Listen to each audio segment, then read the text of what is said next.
Hello, everybody, and welcome to Vila, Portugal. We are here for the EFRA 1/8 IC Track European Championships from Vila, Portugal. So, we got the first qualifying heat just starting up, and they are in the pit lane. They're out, well, not out on track yet, but they're ready to go out and put down some qualifying times.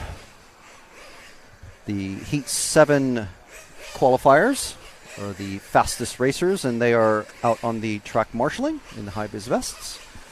Some of them looking down at their phones, which kind of shouldn't be doing, but I'm sure them being mostly professional racers, they'll very rapidly put them away so they can pay attention, and they all have. So they'll come out of the pits now. And as you can see in the live timing, we've got Corbalán Felix Jose Coelho, and I'm going to find out if that is any sort of relation to a certain Coelho that we all know and love. Carlos Sanchez Lopez, Francesco Armani Rinaldi, Ricardo Sousa, Konstantinos Soets Alcas, Jose Angel Gutierrez, and Karagiorgis. I think was the name disappeared before I could read it off.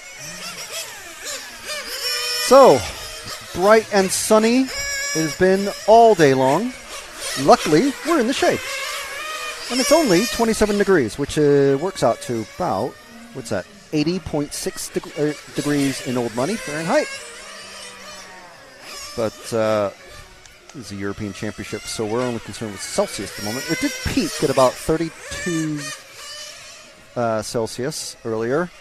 In the sun, obviously, it's much hotter. There's temperatures in the shade. But so we're following car 7 or 3 just went past. So we'll stick with this one, Jude. The very multicolored number 3. And that is Coelho. Hey, good spot there, Jude, on the camera. So we've been working fairly frantically all morning long to get plugged in and online and ready to bring you live qualifying coverage. So qualifying is happening all day today, just so everyone knows the situation here. So Thursday, which is apparently known as Quinta-feira, I guess that means the 5th day of the week. Is that right? I don't know. It seems to be in mostly English and part Portuguese, the time schedule we've got. So Q1, there's 7 heats. Q1 is about to start. Drivers have come in for their fueling, and I'm not sure if they've actually, no, their time hasn't actually started. Got 4-minute qualifying run, 3 minutes of warm-up. And we'll talk about this during the qualifying, because I've been talking to some of the top racers like Greiner and Thilo Diekman and Tony Gruber, who's the returning 1/10 IC champion, European champion. And so, yeah, they've been working on car setup all this time, and now they're going to really start working on fuel setup, because they can basically get about 4 minutes and 20 seconds at the top end out of a tank of fuel. And to do a lap, let's see what, as we're following the white and purple car. I missed the number again. They're so fast, these things. They're like 112 cars, but bigger, louder, and just as fast. So this is, I think it's the number 4. Oh, yeah, of course. So, yeah, 21-second lap times. And this is the first heat going out, so these aren't the fastest drivers. Technically, they're the slowest drivers. But so we're using this as a base. So what I'm getting at, the point is, the best drivers, can get 4 minutes and 20 seconds out of a tank of fuel. And it's going to be a struggle because they're already running. The time has started. They don't count the lap until they're about halfway through. Once they come out of pit lane, go around the sweeper and everything, and down the straight, and we'll mark. This is the finish line here. We're stood right next to it. Yeah, so this is the pit straight here, and then this hairpin section, and then this sweeper bit coming around down the main straight. And they actually have to lift and coast just a bit there to save time, or save fuel, to make sure that they can actually finish a qualifying run, because it's no good being fast in the first 3 minutes and 45 seconds. You got to be fast the entire time. Coming up on slightly lap traffic, that's Coelho. Sanchez is just passed.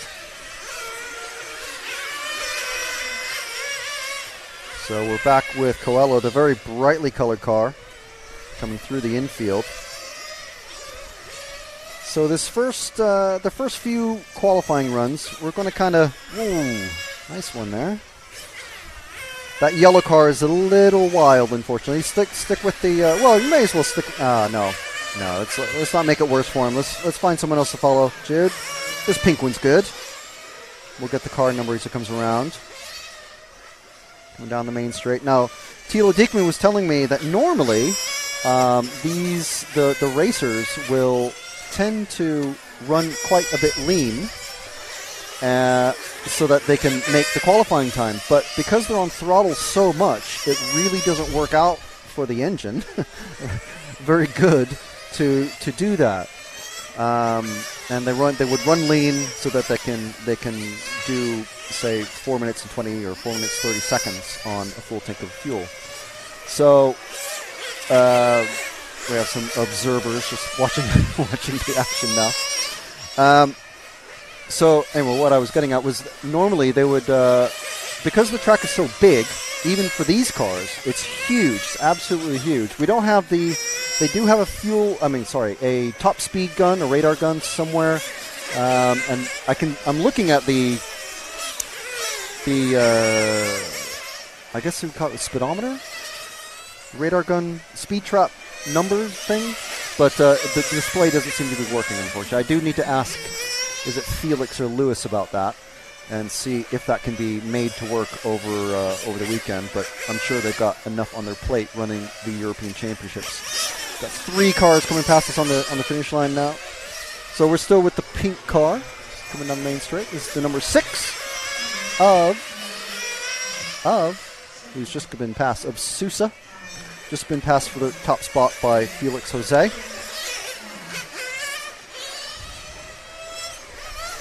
So the track is so big, and it's that big, in fact, that the first time that I was here for European Championships, I'm pretty sure it was I think the 2016 large-scale touring car. So those things are nearly a meter long, and they hit crazy speeds, and they are huge, and they look awesome. I love it. If you have a chance, after this qualifying period is done, go back and check the RCTV or EFRA YouTube coverage to see the live coverage that we brought to everybody from Groningen, Holland last weekend, and that was a really, really good race. And I won't tell you who won, but it was a great win. It was a great win.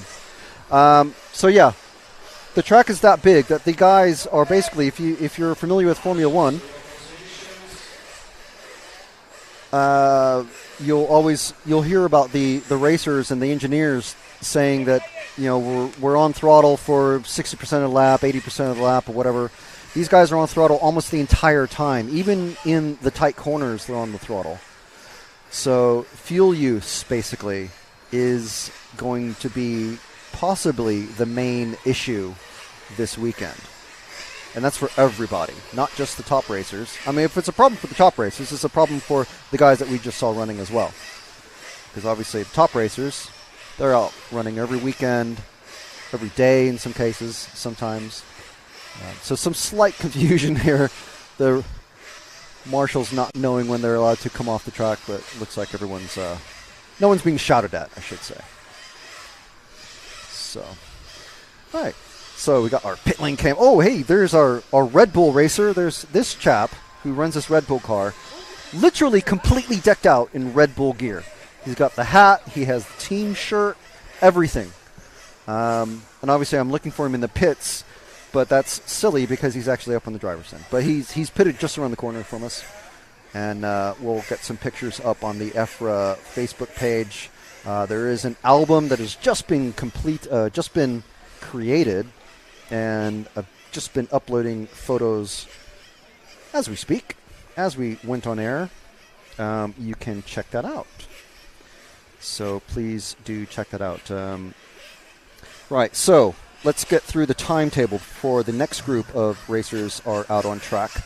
Timetable, the top heats, so the top 2 heats, let's say 6 and 7, they will be on track at 3:20, and that's British Standard Time, or I don't know what the Portugal time, which is not Central European time. So it's Central European time -1. Okay? So 3:20 and 3:30 this afternoon. And then they'll be out again at 4:40 and 4:50 this afternoon. And the fastest group of racers who were just marshalling, they will be the last group of racers out today. Tomorrow, qualifying starts at 10:20 a.m. And again, that's Central European time -1, with the fastest heats out at 11:10 and 11:20. And qualifying for the fastest heat will be out at 12:30 and 12:40. Then we've got a nice lunch break. And then the final heat, which is 5 rounds of qualifying. The final heats will be out at 2:40 and 2:50. And then we've got Super Pole just 10 minutes after that. So basically all of the heats run 10 minutes apart. They have 3 minutes of warm-up, 4 minutes of a timed run for their qualifying, remember. They just completed controlled practice, 2 rounds of that, and then they had an SOP practice, which I can't remember what SOP stands for off the top of my head. So 3 minutes of warm-up, 4 minutes of timed qualifying, and they have 5 rounds of that. And so basically, cars are beginning their qualifying run every 10 minutes. So let's see who we're following. Okay, we're on the... And now here's an interesting tidbit. I'm sure it's interesting to me. This greenish car, this verdigris color car, the number 2 of Cyber. And we'll be finding out more about these drivers and where they're from, and hopefully what cars are running. I can tell you that there's Capricorn, there's Infinity, there's X-Rays. Serpents are the main brands that I have seen going around the pits. There are some BMT as well, which is an old school brand, I think. I mean, old school to me because it's been around quite a long time. Can't remember what I was saying before, but yes, the Tiffany Green. So, the greenish car that we are hopefully still on, we're not on, is, anyway, it's called Tiffany Green. It's not Seafoam Green or Bianchi Green, because that's just too confusing. Seafoam is, I think only artists might think of something as Seafoam Green. And only cyclists will know what the hell Bianchi is. But yeah, if you look up Tiffany Green on a Google image search, you'll find Pantone colors and all that. It's basically that sort of coppery, tarnished copper sort of color that you get on things that are made from copper, basically. Right, so their qualifying runs have started, and we're with the Tiffany Green number 2 as it comes across the start-finish line just in front of us. And there's the lead car of Cyber, so we'll stick with him for a few laps and just kind of learn the track as we go around. So we've got the sweeper just coming up now, which is confusingly, we have another sweeper at the end of the straight, which is just on. And then the finishing line, that checker line that goes across the track. There's possibly even 3 timing loops here, so it's lots and lots of redundancy. This track has been here a long time, at least 20 or so years. Getting a little bit wider coming on to the straight. Getting caught up by this teal aqua car of number 6. Let's drop back to one car to Lawyer. Okay, yeah, no, sorry, dude. We're sticking with this car that you're on. So Lawyer rapidly being closed down by this bright blue car. And these guys are getting a bit closed up now. So we've got a kind of green car, a kind of blue car, and then an actual blue car. And that's the number 1, I think, of Eduardo. Yes, because he's making up time. And it looks like Cyber's been passed by Lawyer. Oh, and the blue car goes sliding. Oh, caught up by the 5. Very lucky bounce there. 2 cars been pulling off, going into the pits. I don't know if that's a stop and go or just pulling off because it checked for damage. Unfortunately, that is going to wreck the qualifying run for Cyber. But that puts Lawyer and Fernandez, Dalcielo, Totemais, Eduardo, Picon, Vidal, all ahead of him. Cyber now dropping down to 8th. So we're with the dark blue car now, going into the main straight. Main straight, back straight. I'm going to mix them up just to keep everybody on the toes. So it's actually a blue and white car. It's mostly blue, so we'll just stick with blue. Go through the infield, down the pit straight, into the hairpin. Going on to the main straight now. And I would guesstimate, easily hitting 70, 80 miles an hour. These things are fast. And this is a very big track. For an 8-skill racer to say a track is big, it's very big. We're actually located here right next to the city football stadium. So football, soccer, whatever you want to call it. Cutting that corner a bit tight. Now when these things just get a bit off kilter when they hit the curbs, and the curbs are substantial, let me tell you. They're not rippled or ribbed or anything like that. But if you hit it wrong, you are going into the fence, and it will not be pretty or cheap. The pink, is that the number? I can't see the number, but the pink car, it's going very, very slow. This is number 8 of Picon. Can we get...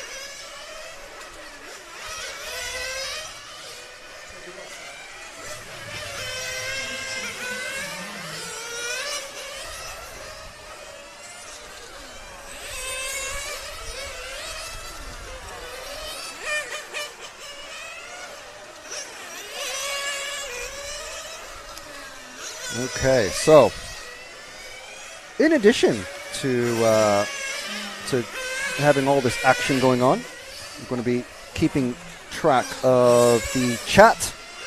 Now you'll notice if you're watching on RCTV YouTube, we'd love to hear from you guys.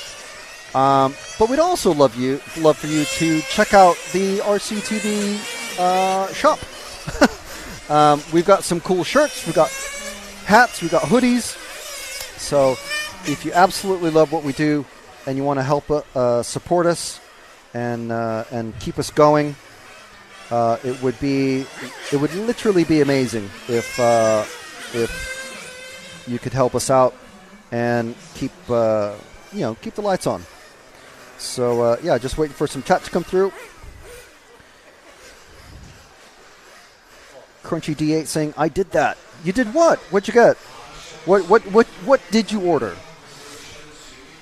Checking in from North Carolina, USA once again, sir. Howdy there, BJ Williams. We were just in North Carolina last year for RCGP.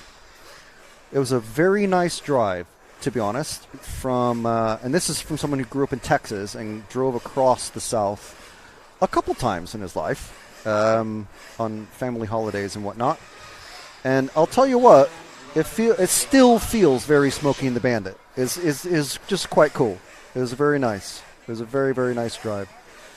Matt would have enjoyed it, but he was looking at his phone the whole time, basically just doing business.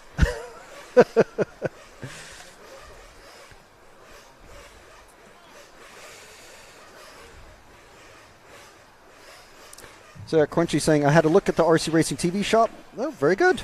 So, was there anything that struck your fancy? Anything that missing? Let us know what you'd like to see. So, have some ideas. But obviously,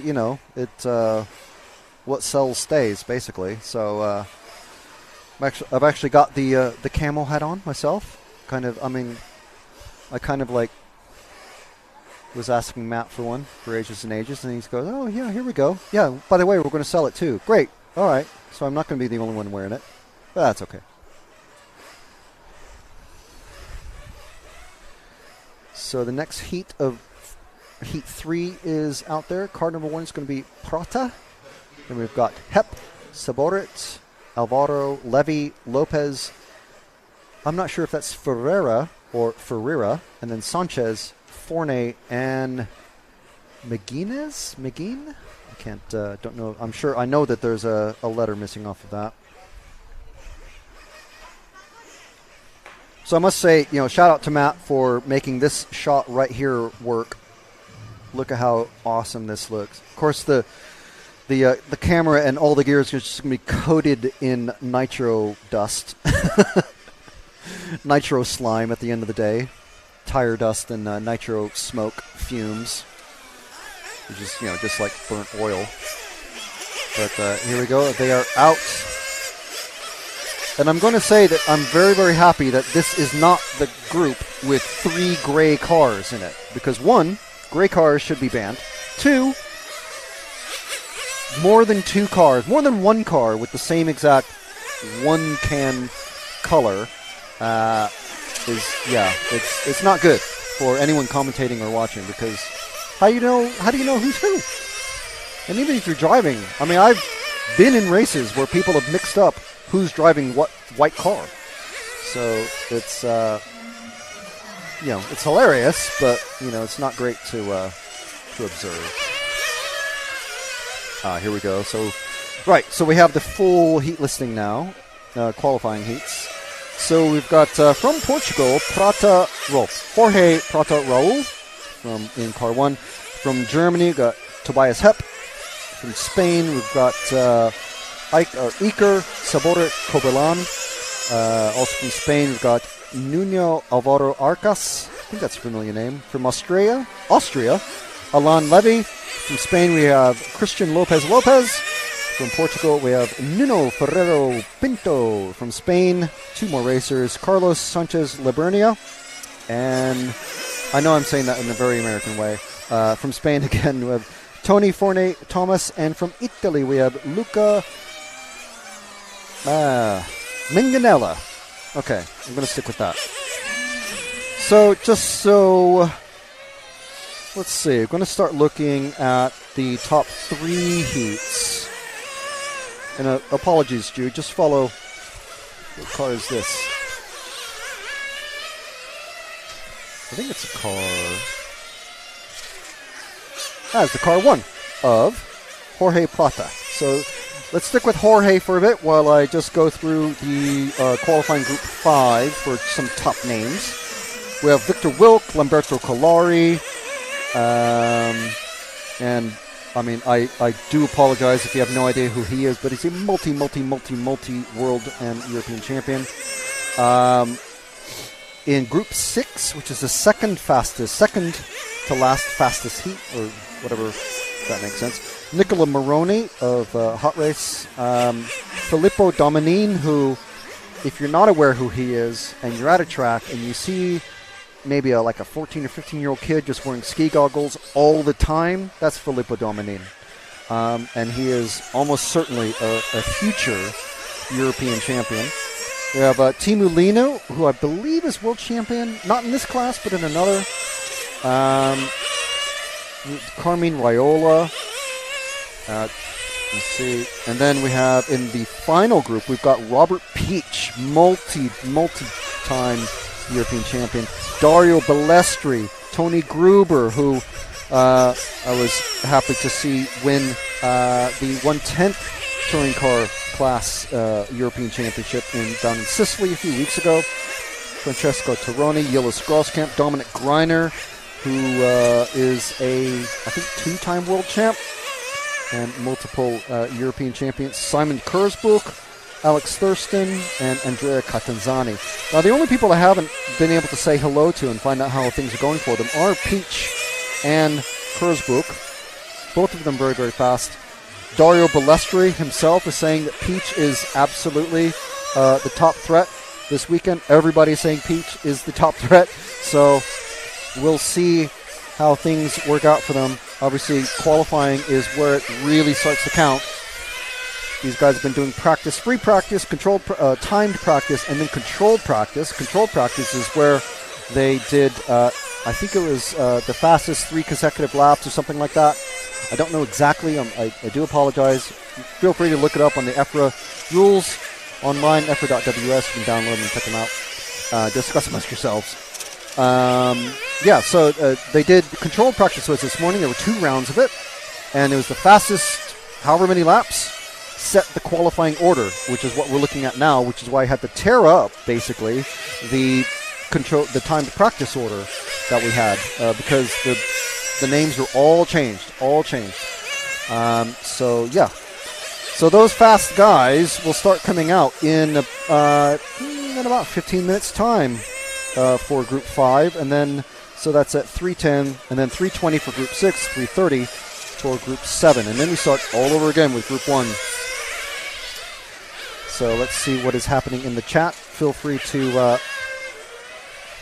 Yes, BJ Kalari is the all-time leader in single-class world championships with 9.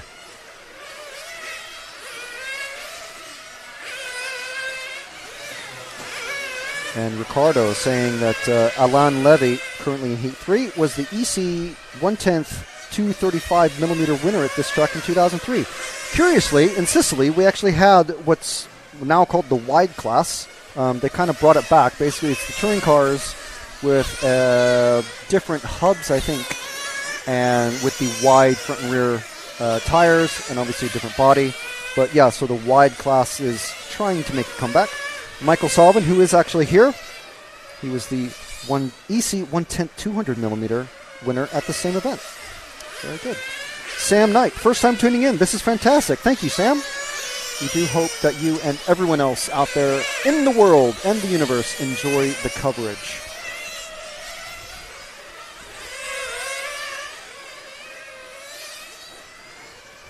So, top racers in this one: Hep, Saborit, Levy, Alvaro, Manganella. Okay, so now I've got that right. Oh, Manganella hops up in the top 3. Saborit takes over top spot. 20 seconds left in this one while I've been waffling on. Heat 4 is out there. Now this is possibly one of the best laid out facilities that I've ever seen. The only thing I would possibly add to it is an off set of stairs to go with for the drivers to come down while the other drivers are coming up for the next heat. But I mean, even then, the stairs are really wide, and there's a good amount of thought and preparation that went into this track. And you'll see on the finals day, the grandstands, and there are grandstands, they're actual just normal members of the public who are here watching.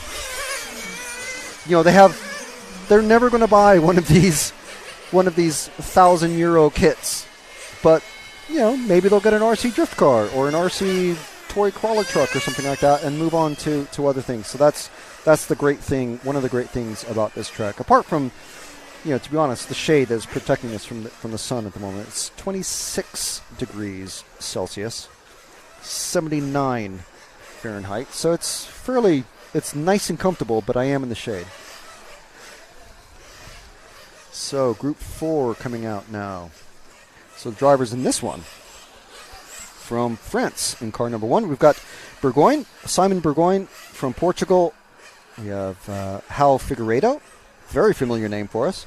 From the Netherlands, John Ehrman, who's done some TV work basically for one of the Dutch TV shows.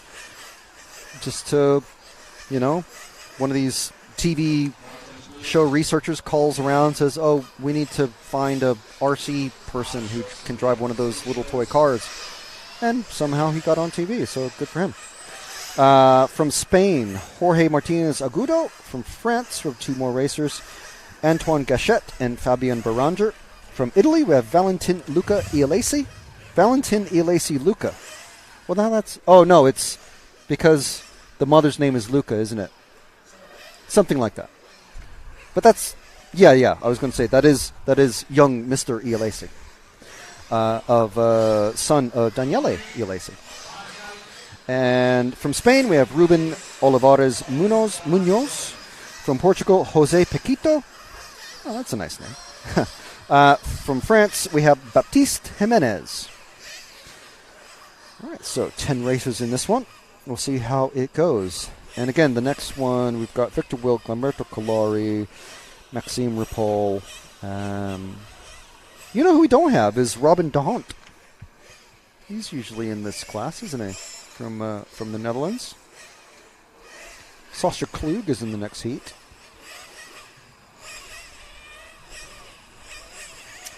But, yeah, okay. So, these drivers, there we go. Great shot coming out of the pits. Tiny little cameraman in the pits. Watching everyone go out. So, first car coming around.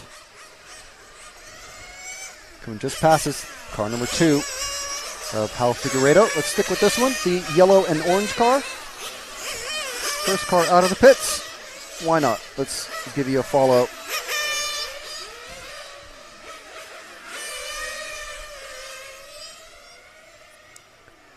So Crunchy D8 or Crunchy D8.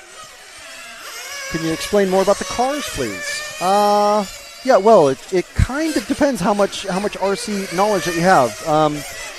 These cars, in particular, run on very compacted, very hard foam rubber tires. With 4-wheel drive. They have, is it 2.1 cc engines?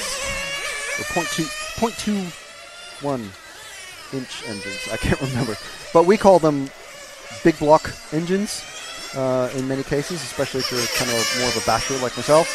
But these run on basically highly modified airplane engines, and they've been basically made to run cars basically. So they use nitromethane fuel and natural and synthetic castor oils to lubricate the insides of the engine so it doesn't just grenade itself.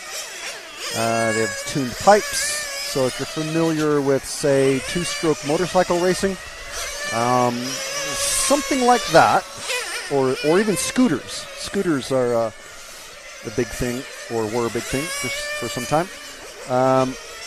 And they have these like weirdly shaped tuned pipes, make them sound really loud. That's what makes these things sound really loud. They rev up to about 35,000 RPM, which is the other thing that makes them really loud.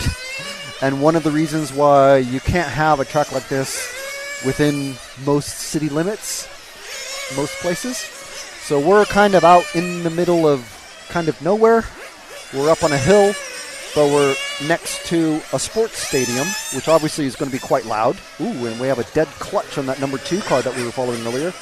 Hal Figueiredo getting pulled off the track there, so we're going to move over and let his pitman take care of that. Pit person, I should say. Car number 6, and now they're pulling into the pit. So find someone else to follow, Jude. What else can I say about these cars? They have actual spring oil-filled shock absorbers. They're all coming into pit, that's why.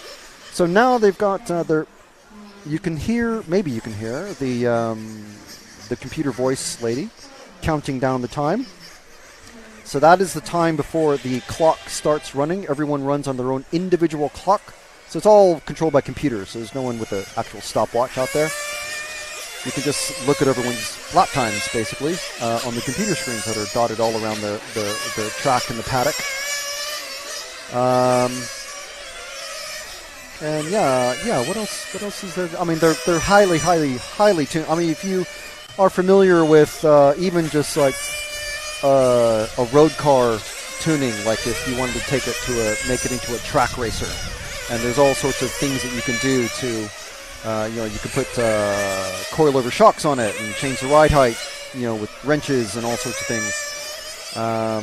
And add sway bars and make them stiffer or remove them or whatever you want to do. All that you can do and more on these little model cars. It's absolutely amazing. You can get very, very lost trying to catch, the fast guys across the pit or your buddy next to you. You can get lost on the setup, and then, of course, you have to drive it and be good enough to actually get around the track. without smashing your car to bits. So yeah, it can be incredibly fun and quite frustrating when it's not going well. So we've got Gachette, Martinez, Paquito, Jimenez, Olivares, Ialesi, Burgoyne, Baranger, Figueiredo has pulled off with that critical whatever has happened to his. It sounded like a clutch had just gone bust on his car. I see Ialesi's mother is out there pitting for him. And, we know that she's a well-accomplished pit mechanic. Are they still throwing away their engines after basically every run? Probably not. I mean, these are probably, once you get it in, if you get it from a tuned, if you just search for Ialesi, IELASI, engines. Ialesi Engines RC. Just search for that, and you can see how much the engines are. Even on eBay, I bet they're going to be 300 to 400 pounds or euros, at least, even used. Or maybe I might be overinflating it, but they're not going to be cheap. Maybe you would throw away the piston and sleeve. It depends if you blow it up or not, basically. Hello from South Africa. Well, hello, South Africa. And Steel Rain saying, wish we had a track like this in the USA. I do too, because it would be amazing to broadcast something like this from the US. I had the very good fortune to be in Cleveland, of all places, way long time ago. I think it was Cleveland. And they had an 8-scale track. It was basically like a asphalt square at the edge of a park or something. Oh, and the number, that's one of the gray cars getting knocked out on the infield by the blue and white number 6. Who is that? Number 8 of Olivares. And yeah, so, and it was good to have a track that size, but the infield, it was just all marked out with boards, which makes it very easy to reconfigure whenever you want. But to have a permanent, I mean, to me, this is almost an ideal sort of track, because I would have it maybe a few more cut-throughs and sort of like more flowing, so you could have like a one mini track and then another mini track, like, so if, 10-scale touring car guys want to come and play, and then drift guys want to come and play as well, they can be on the track at the same time, or something like that. But this track was designed for 1/8-scale racing. Or large-scale touring car, which is amazing. And again, like I mentioned earlier, I think it was the very first time I was here, it was a large-scale touring car race. And those things are beasts. And again, if you have a chance to watch through, look up on the RCTV or EFRA YouTube channels, look up last week's coverage that we did. I was commentating on it. It was amazing. And it was the large-scale touring car championship, European championships from Groningen, Netherlands. And there's our finishing order for Heat 4. And I do realize that I'm not really talking about the drivers all that much, but that will start to change, because we have some quite famous names going out there now, and especially in the 2 heats following.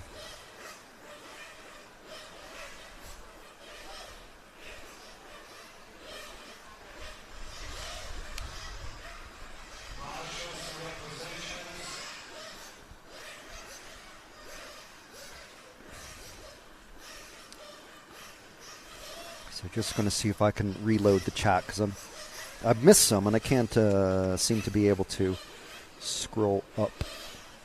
So in this one, Group 5. From France, we have Thomas Etard. From Sweden, we have Victor Wilk, or Vilk, probably. From Italy, Lamberto Collari, 9-time world champion. From the Netherlands, Robin Hertong. From France, Maxime Ripoll. From Spain, a four-namer. So I'm not sure if it's Juan Antonio or Antonio Hidalgo Garrido Juan. It's probably Juan Antonio, because I don't know of any Spanish people with the last name of Juan. So it's Juan Antonio Hidalgo Garrido, I believe. From Italy, we have Gandine Jonathan. It's probably Jonathan Gandine, I think. That's a mix-up. That's going to be very helpful to figure out as I'm shouting things out. From Italy, we have Thomas Lorenzi again. Again from Italy. He's not in the heat twice. He's just in the heat once. From Austria, we have Sascha Klug. From France, we have Louis Christophe. And just once again, to run through the names in the next 2 heats. So these are coming up in about 10 minutes' time and again in about 20 minutes' time. So the next heat will have Nicola Moroni, Oliver Mack, Filippo Dominine, Timu Lino, Carmine Raiola. The other names, unfortunately, I don't think are that big enough.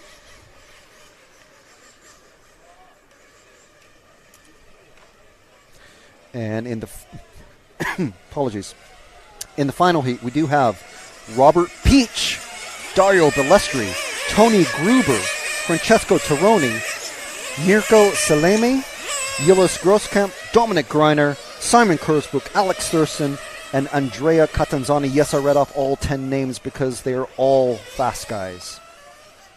And they all are familiar to me.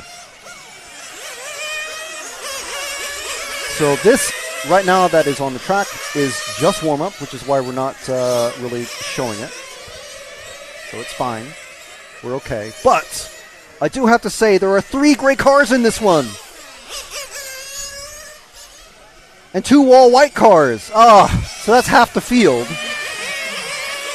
All run, even more than that are running one-color paint schemes. At least there's the number 5 car. I'm going to shout out number 5, and that is Maxime Ripoll from France. At least running race paint.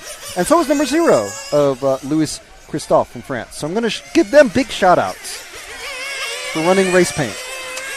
Everyone else, run different colors. Or at least, number 8, okay, running green. Just normal green, not even like high-vis green. And that's Thomas Lorenzi from Italy. So that's fine. But number 2, number 3, white. Number 1, yellow. Number 7, gray. Number 9, pale blue. Number 6, I think, gray. And again, like I said, I think gray, just no. It should never have become a popular full-size car color. That's just me.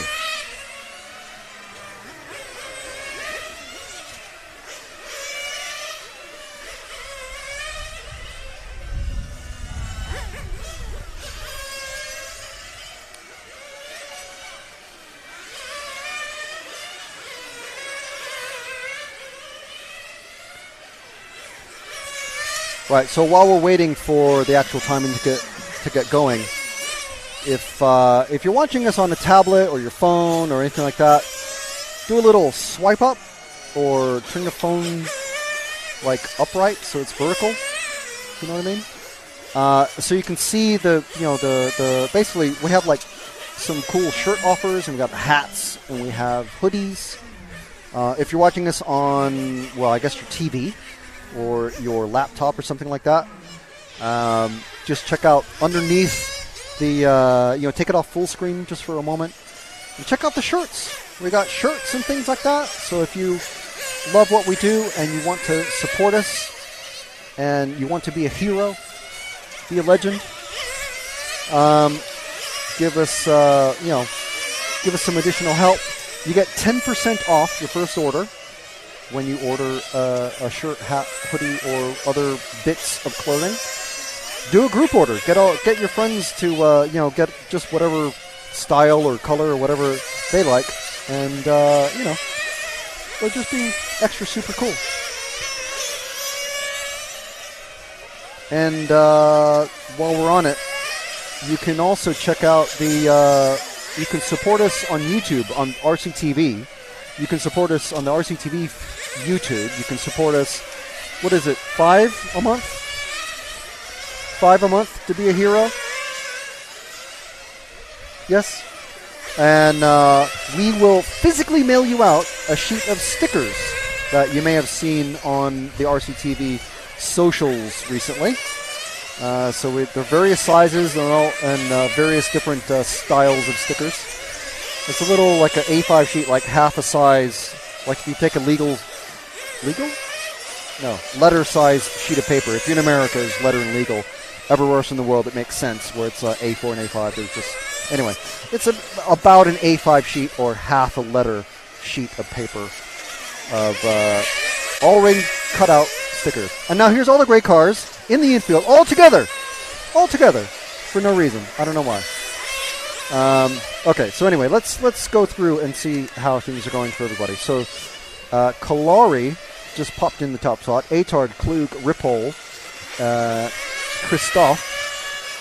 Victor Wilk has just jumped up into the top. Now, these guys are qualifying, so they will be jumping around quite a bit. So, and again, they're all on their own individual clocks.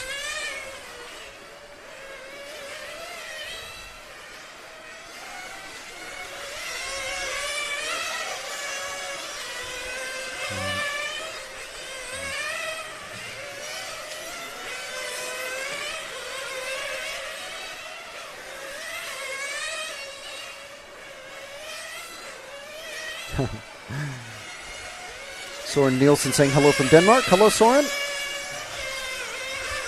See, Jason knows what I'm talking about. I'm surprised that people would choose gray as a color car does not stand out on the track a lot. It doesn't stand out at all. I mean, the tarmac is gray, and you put, basically just, you may as well just run a clear body. There's just nothing. There's a reason why as you get older, you want brighter and brighter colors on your racing cars. Jorn Neumann, who's I believe he's won more than one European championship. His body painter, he told me. I said, you're not running a black wing anymore. I said, what's up with that? I'm so used to seeing your car with a black wing. He said, well, my body painter said, why don't I try a bright color at the back of my body? Because he used to run, I think it was a bright yellow, red, then black car. And he switched from the black rear end to a bright yellow rear end. And he just liked it. And that was in 12th scale. And now he runs it in electric buggy as well. And, goes great for him. He did pretty well. I mean, he didn't win. Still got on the podium twice. So that's not too bad.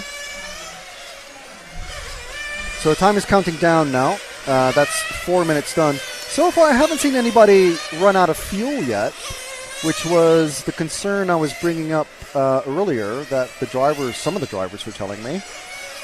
Because basically they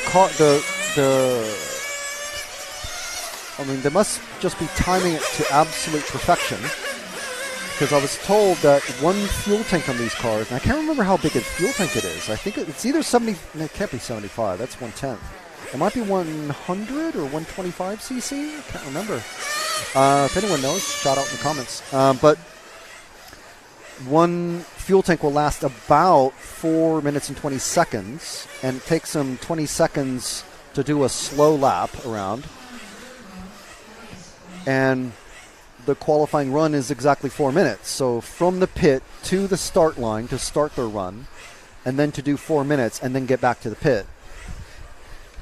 They have to do that all in one tank. So they're doing the whole F1 style lift and coast going down the main straight or through the infield. But basically the track is that big that even these cars, they're just on full throttle all the time. All the time. Now you'll see, well, you can't see, but the marshals from the last race are basically standing next to where they're sat down for the marshalling duties. Most of them with their arms crossed, waiting impatiently for someone to come up. Well, it's really only one person doing that. But so the next group is out in the pit lane, as you can see. We've got Nicola Barone.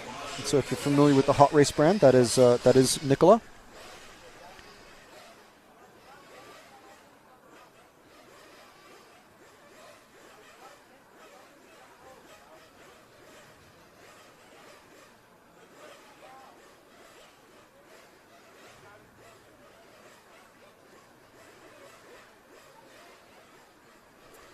Sorry about that. Was just being passed some information. So Nicola Morone he's Mr. Hot Race, basically. He's from, I think, his cousin is from Naples, or Napoli, in Italy. Right in the shadow of Vesuvius. So I assume he is also from there. Oliver Mack from Germany. Filippo Domanin, the only person going around the pits with a pair of ski goggles on. Timu Linu, who's actually suffering from a stomach bug this week. He's not well, so for him to be that high up in Group 6 is pretty good, I think. From Germany, we've got Marco Vigerding. From Spain, we have Alvaro Fernandez Calvo. From Italy, we have Carmine Raiola, who did pretty well at the 110 Touring Car European Championships a few weeks ago in Sicily. And I think the next racer, Tim Wood, from the UK, apart from Alex Thurston, he's our only British racer. Yeah. Thurston's in the final group, which is very good for him. Well, I shouldn't say very good, but good for him. He's quite a racer. From Italy and Car 9 in this group, we have Mattia Colavo. From Austria, we have Tobias Sutrick.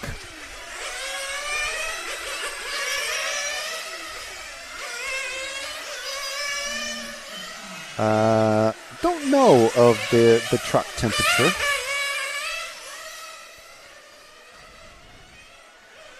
Ricardo popping in with some Timu facts.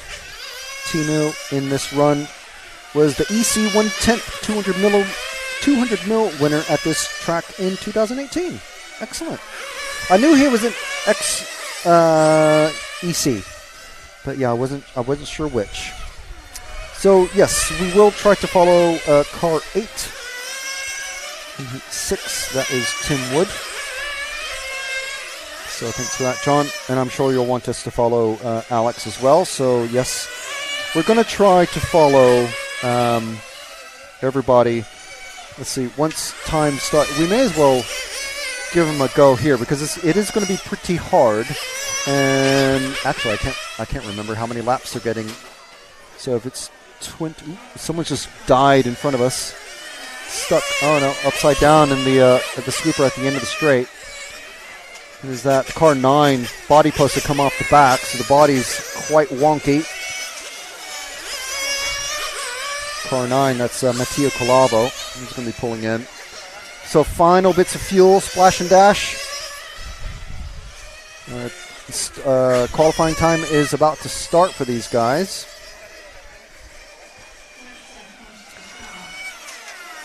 So if you can, let's see if we can find Tim Wood out there in car 8. We do have a couple of cars with not having numbers on the sides of the car, so that makes it incredibly difficult to if you can spot car 8 in the pits, Jude. I can't see where they're at just yet from our pit lane cam. That's is it Fabio Domanin there in the X-ray shirt? It's he's calming his son down.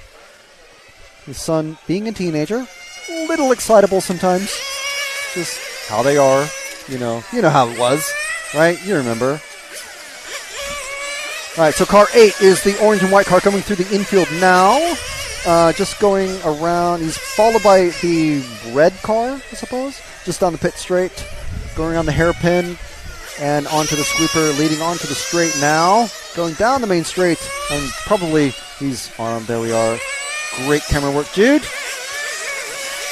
So the sticker, the number sticker on the left side of the car is coming off. That's not going to help aerodynamics. And funny thing about these cars, they're now running serrated rear gurney flaps, which I asked Yillis if it makes him faster, if he can feel the difference, and even he was like, not really. But I was joking around with this mechanic, and he was saying, well, everyone else is doing it, so it can't be slow, can it? It's just the new thing. That's all. It's just a new thing. So this is Tim Wood from the UK. At least he's running paint. He's running race paint. It's simple, but it's race paint. More than 2 colors. And the car behind, the number 0. So let's drop back 1 car to the mostly, is that yellow or is it green? I call it flow yellow. It's very, very bright when you look at it from the front end. That's the car 0 of Tobias Sutrick trying to get past Tim. We're not trying to get past, but just, you know, he does seem faster in some sections. I think Tobias made a little bit of a mistake there. He's dropped back quite a bit. Gap has increased quite a lot.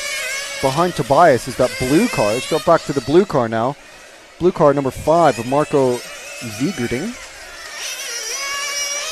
I've never seen that name before.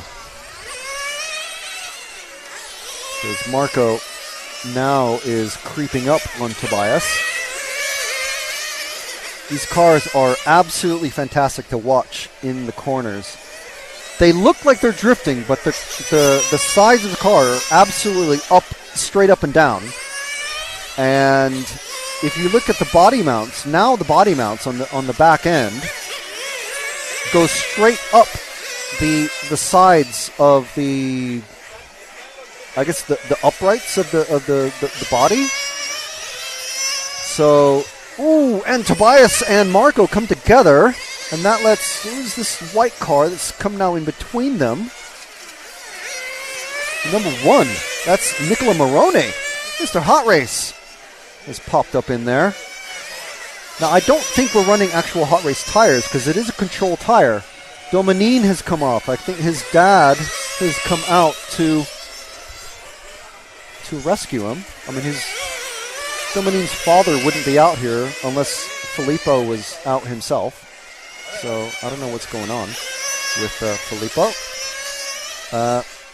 Right. So let's see who we're still on Morone. So let's drop back to the next car behind. I want to make sure we try to cover everybody. We've already shown the number 0. Time is already expired. It's we've got about 30 seconds. So just coming through the infield now, Jude, through the, I think I called this the Omega earlier, but down the pit straight now is just a plain yellow body. Number 7 of Carmine Raiola going down the main straight. And that's Carmine Raiola. And unfortunately, sorry, Carmine, but we couldn't follow you through. Drop back 1 car very, very quickly, and the bright orange car, I believe that's car 6. That is Fernandez from Spain, and everybody is finishing their run. I think the next car that we didn't follow is the Tiffany Green car coming down the main straight now. Just crossing the finish line, it's car number 2 of Oliver Mack. And that is everybody except for Dominine and Linu. I don't think... Yeah, Colavo didn't start at all. Linu only got a couple laps. And Dominine, I guess, I don't know what... No, I think what he was doing, I think Dominine finished his run, young Filippo, but his dad, Fabio, I think his name is, came out to listen to maybe the clutch engagement point or something like that. At least of his car, I would think. So yeah, Fabio I believe is his dad's name, and then the older son is Filippo, younger son Francesco. So all Fs. So the next run is going to be Group 7. This is our final group of qualifying for heat group. Qualifying round 1 is how we would say this in the UK, the US, I think. So car number 1 is the German Robert Peach. Car number 2 from Italy, Dario Balestri. Car number 3, Tony Gruber. Car number 4, the Italians, Francesco Tironi, and then Mirko Salemi in car 5. From the Netherlands, we have Jilis Grosskamp. From Germany, we have Dominic Greiner. From Switzerland, Simon Kurzbuch. From the UK, we have Alex Thurston in car 9. And I'm sure he's going to be running his traditional scheme of, what is it, sort of like a hot purple, sort of, with black and white. And then in car 10, we have the Italian Andrea Catanzani. So current temperature, 26.4 degrees Celsius. That's about 79.5 degrees.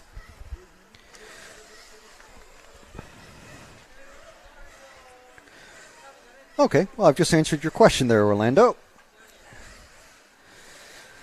Simone 677 Sambucci says, Forza Catanzani.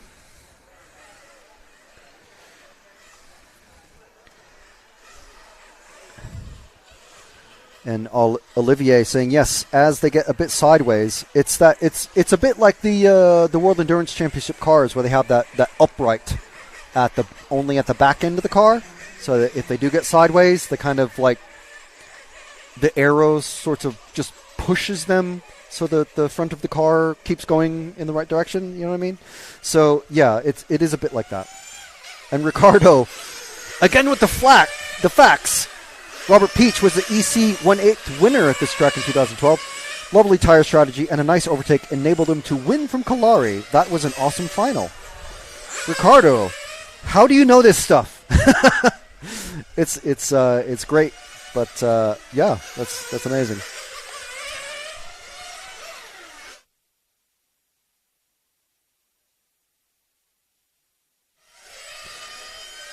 And Ricardo Paiva says, anybody with a Noble NB4? I'm afraid I'm not sure what that is. Someone has just come off with a car that is just revving its head off. And the mechanic and another mechanic and the marshal are all in the pits trying to get it stopped. I think it is stopped now. That is not good. I couldn't see what number that was. That is a nightmare. I think it was a clutch piece that came off, or maybe a pinion or something. Wow. So that is really, really unfortunate. Cars coming in for the last bit of fuel now. Oh, there you can see it on screen, actually. It was the car 0 of Catanzani. That bright yellow car. So unfortunately for Andrea, his first qualifying run not off to a good start. You can see Alex Thurston's girlfriend there and father. 2 people allowed per car. And what's really cool about this pit lane, it's built so robustly that not only is there diamond plating for the refueling position on the cars, there's pipes that stick out, so you're physically sort of blocked. You can just see them there, those white bits that line up with the markings on the pit lane. So everybody knows where they're supposed to stand and how many people can fit in. It's very, very nicely laid out sort of track. You can see the brickwork and everything, and it's actual. I think it's properly tarmacked, or is it just painted cement? I think it's cement because that resists the fuel and oil better.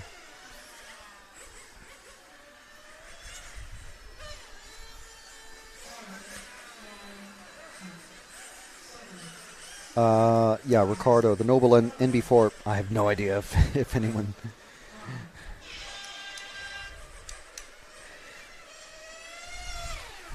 And Matt Bradley Wenzel is asking, how does someone get hired to film these events? Well, I guess you got to know us, I guess.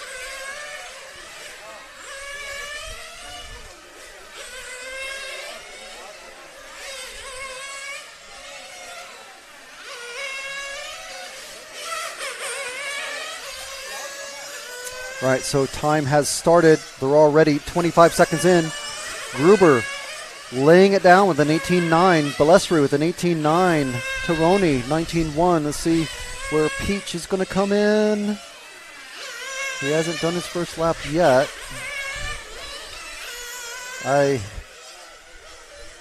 Catanzani hasn't gone out. Peach is... What has happened to Peach? Greiner. Okay, there he comes in. So Peach isn't running. Okay, then. All right, well, that's a bit disappointing. So here we are. This is Alex Thurston instantly recognizable. Unless that's Alex Thurston. So who's this? Can't see the number. Stay on this car, Jude, that you're on. This pink car. It's about to go on the straight. Back straight. Very, very long. Very, very, very, very, very, very, very, very long. Just coming around us now. No, numbers are flying off the car, literally, as we're watching. I can't even tell what number it is. Number 9. That is Thurston. Okay. Alex, use some motor spray or something to clean the grease off your car. Or maybe some dishwashing fluid or something. Okay. But he is chasing down the bright yellow car. That is the car 4 of Francesco Tironi running an Infiniti. So Alex running a Capricorn. And I believe an Elasi-tuned engine. So if we drop back one car, Jude, to the bright yellow is behind. So it's the car 5 of Mirko Salemi. So this is the second Italian person that I am aware of. I haven't met this Mirko, but I've met another Mirko who is Italian. And yeah, it's an interesting name for an Italian, isn't it? Mirko. You would think, oh, Russian or, you know, Eastern European. But no, Italian. Interesting. All right, so let's drop back one car to the instantly recognizable Julius Grosskamp. Just coming down the main straight now. Drop back one car, Jude. Jude. There we go. That's Julius Grosskamp, former world champion. Not at this track, Ricardo. But yes, we all, well, some of us of a certain age may remember the year, I can't remember what year it was, but when Julius won the world championship with electric turn car. I think it was with the Tamiya way back when. Was at his home track. But this is Julius, car number 6. And so if we drop back one more car, Jude, and it's the mostly yellow with orange bits. And this is this car 9? People walking back and forth. Car 8. It's car 8 of Simon Kurzbuch. So I was a bit mistaken in Sicily at the 110 Touring Car Championship. So I assumed he would be there because it's nitro and it's on road, and there we go. You go, why wouldn't he be there? But no, he only runs 1.8. So if we draw back one more car, Jude, to number 2, that is Dario Ballestri. And immediately behind him on track is the car 3 of Tony Gruber. So these two guys, they've got history dating back to, guess when? Sicily, the 110 Touring Car European Championships. So if we try and get, maybe if we can, oh, Kurzbuch made a mistake. That made Dario make a mistake. And now Kurzbuch has dropped, well, not dropped back, but, I know what happened. They crossed the line. Their time is done, so they just basically all slowed down. That's all that happened. So there was no mistake, just an immediate slowdown. And there we go. So yeah, that was hopefully, I think, apart from Peach, which was a surprising DNS. Catanzani, very unfortunate DNS. Peach did get in one lap. And that was probably more of a shakedown. I mean, we missed him in the furor, the chaos of trying to follow everybody. So I'm not sure who... This is car number 9. This is Thurston going around. So don't worry about that. I don't know why he's going around, but maybe just to make sure that his car is running properly. But I'm assuming that's why Peach only got one lap in 1 minute and 26. So don't know what happened to Peach there.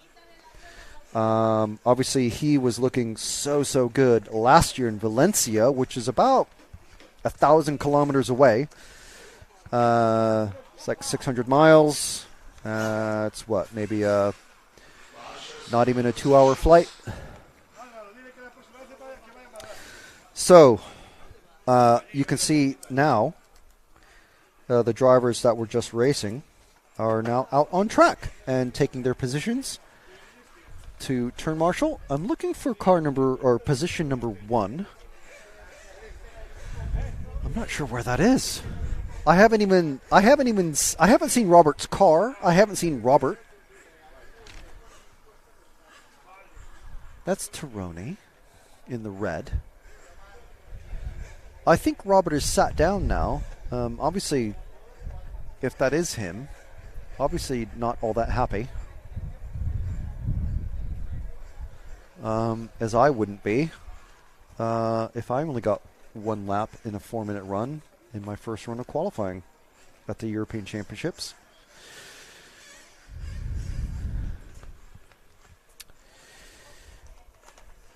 Okay, so second round of qualifying about to come up.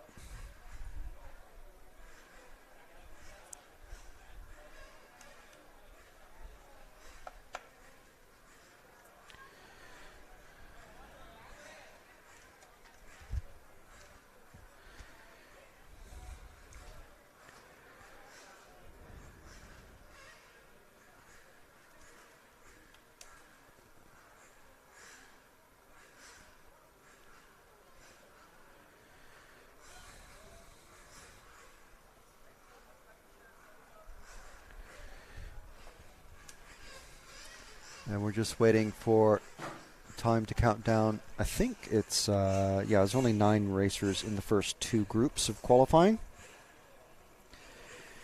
So the next time we're going to see the fastest group of racers, we've got at 4:40, and that's Central European time -1. So I guess, I'm not sure, is that GMT? Is British Summer Time the same as GMT? It is? Okay, so GMT. So let's just do that. And if you're not sure where you are in relation to GMT time, just, check it out online because it's very easy to figure out. British summertime. British summertime. British summertime. You have to talk like a Dalek when you say things in official British. The group with, Group 5, which is Wilk, Kalari, Ripoll, Lorenzi, Christoph, they are out. That is Group 5. They were out at 4:30 GMT. The group with Marone, Dominine, Linu, Raiola, Wood, who was the other fast chap? Sutrik. They are in. They're back on the track at 4:40 GMT. And the group we just saw racing, I think we might be a little bit ahead of schedule. That's why they're kind of holding things. Usually there's only like a 3-minute gap. Anyway, at 4:50 GMT, or British Summer Time, or CET -1, we will have Peach, Balestri, Gruber, Tironi, Salemi, Grosskamp, Greiner, Kurzbrook, Thurston, and Catanzani.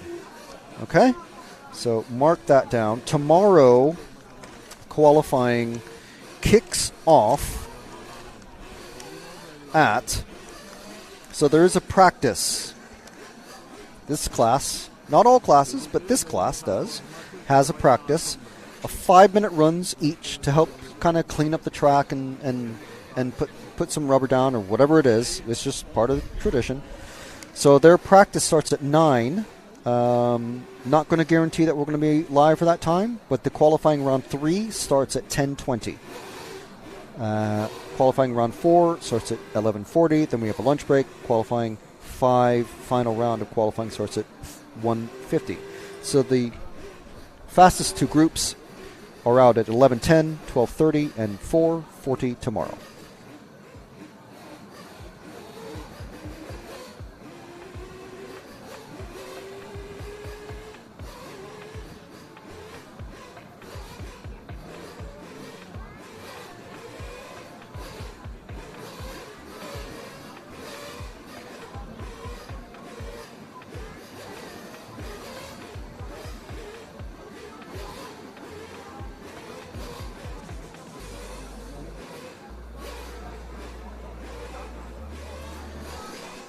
We also have Super Pole tomorrow at 4. Again, all the times I'm telling you are at GMT, British Summertime, or CET -1. Now, Super Pole is fun. Not for everybody. There's one person who's been on RCTV broadcast before who famously hates it. But we won't mention him because this isn't even his class of racing. But as we enjoy Dario Balestri's description of it. He described it as literally having a doctor examine your posterior internally, personally. So yeah, the marshals have now started making their way into the shade and coming off track. You can't do a 10-minute technical timeout, can you? During qualifying, can you? I don't know what the delay is. I didn't hear anything announced, but then I'm not necessarily listening to the. Yeah, but 350. Yeah, there is 5 minutes to start, I suppose. Yeah, let's see if we can bring up some overall. So I mean, these guys who are out, we can see on picture now. They've been sat there with the engines running, just rubbing, just and they have another 5 minutes before they actually are allowed to go out on track. So, yeah, I mean, the schedule's there. I've had it in my hand this whole time. So that's why. But the marshals, they didn't know. They thought that we were just running straight through again. But no, this is the end of the round. So there we go. Here's a very messy looking. Yeah. That's a great photo, though, if I say so myself.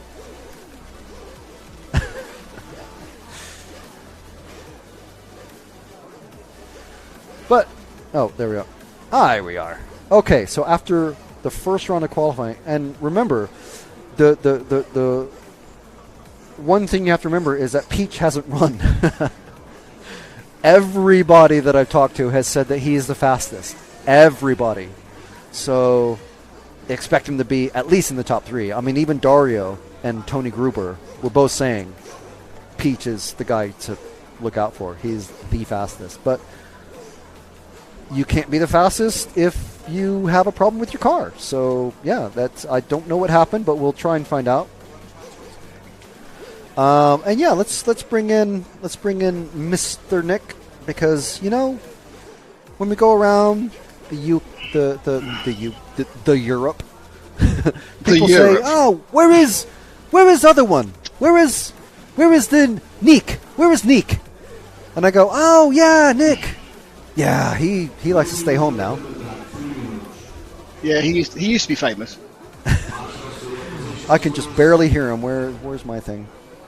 Here we are. Do I need to be louder? No, I turned you up. It's okay. What'd you say, Nick?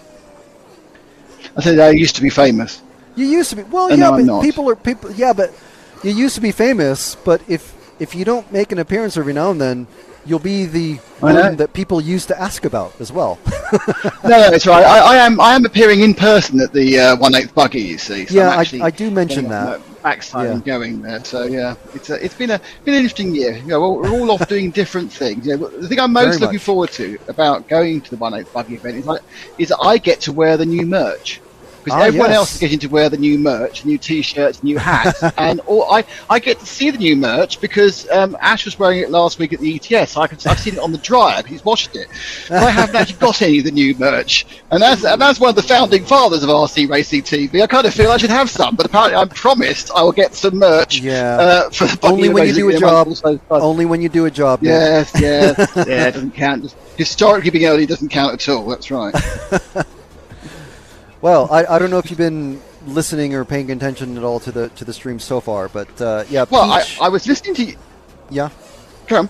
I was listening to you in your statement. I was here in 2016, which was wrong. It was 2015. You know what? Before you even go, before you even say it, I was going to mention it at the very top of the show, and go before Nick even has a chance. I was going to say, no, go ahead now, but I forgot. Are you going to mention 2012 21?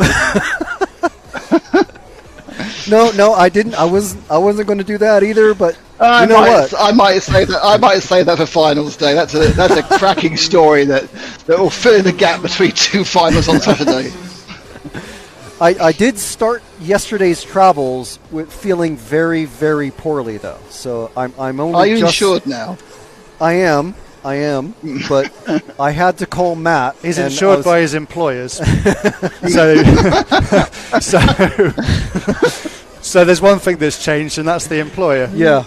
And we did see the signs for the hospital as well. So I told Matt, drop a pin, save the location, because you know you're going to be taking me there at some point. Well, surely the lovely nurse is there, isn't she? She works at the track. She is not. She is not here. Is she not?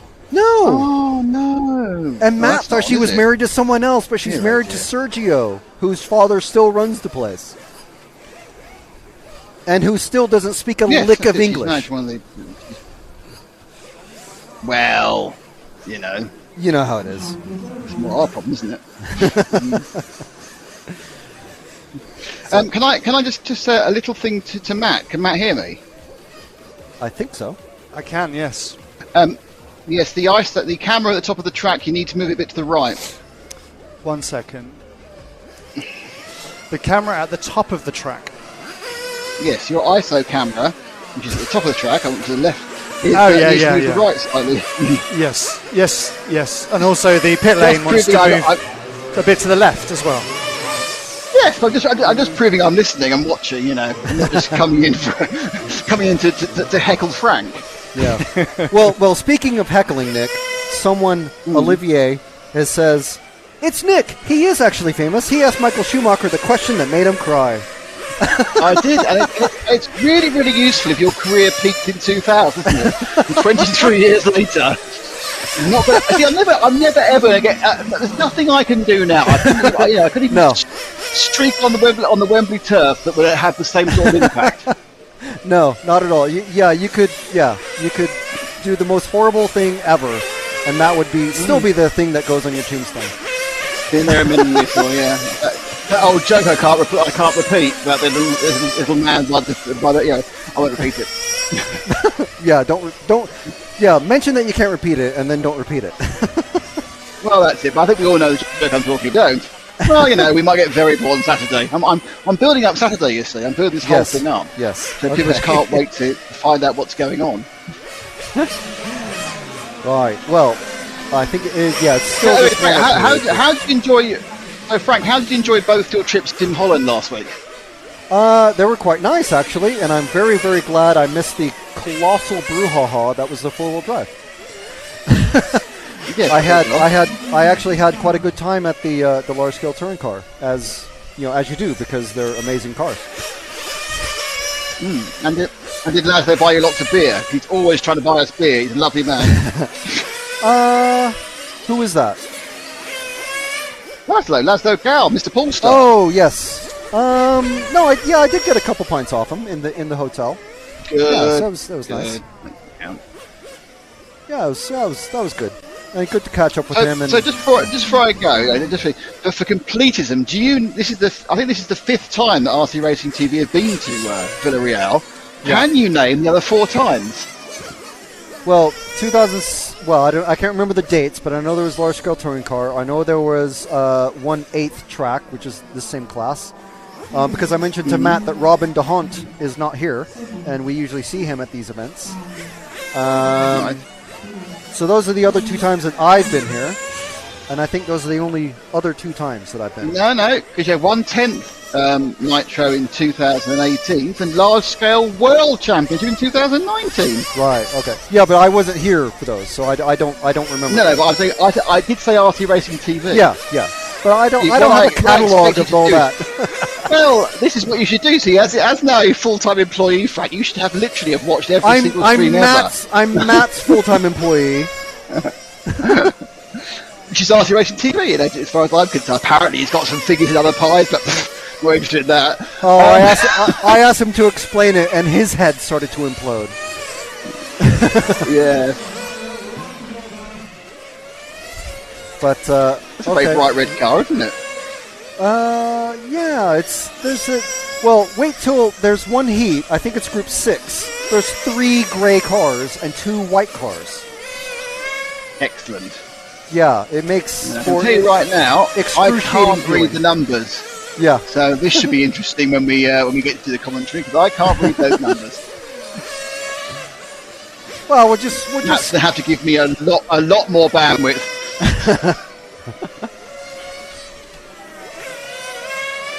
We'll work on it.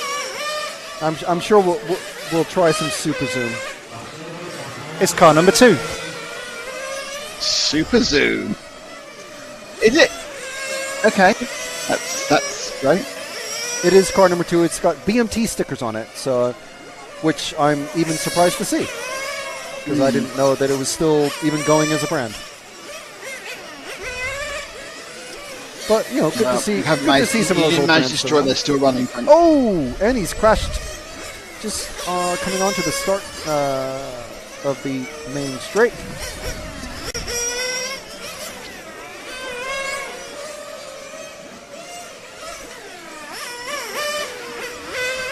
So let's drop back. The brightly colored car coming down the pit straight now. Jude going on the hairpin and about to go on the main straight. The very, very brightly colored. I think it's in the car number 3. That is brightly covered. Yeah, and I'll tell you what, you might know actually. The name of this driver is Cristiano Coelho. So no, Coelho is a very, very common surname in Portugal. Is it? Okay. All right. It's like Smith. Right. Okay. So Jim Baker, whatever. But yeah, okay. I was curious about that, but yeah, I'm not going to go doorstep anybody then and say, "Oh, where's Bruno?" He's actually on holiday. He's been posting pictures on Instagram. He's having a nice time out in Spain. So yeah, this is one of the few cars that it's actually running a very nice, bright, multicolor racing paint scheme. Looks quite good. Car number 3 of Cristiano Coelho. So Jude, if we drop back one more car to the white and purple, it's the car 4 of Carlos Sanchez Lopez from Spain. We have another racer here whose name is Juan Antonio Hidalgo Garrido, which I'm sure we've seen him before, but I just love a four-namer. Ooh, and a very slow white car coming down. What is that? Number 7. Konstantinos from Greece. Getting collected up and slowing lots of people down, unfortunately. He's having some trouble. Where's that white? No, yeah, he's just coming across the finish line now. Coming around the, I call that bit the Omega. And we're not on him now, so we are...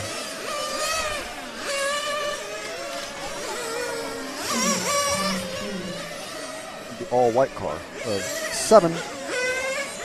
That's Konstantinos.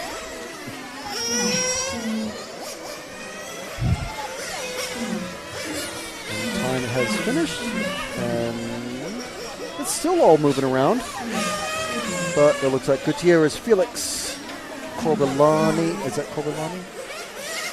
Corbellani. Sousa, Sanchez, Coelho. There we go. Sauert, Soklis, Karajorgiou, and Armano is our finishing order. And that's first heat of round 2 of qualifying complete.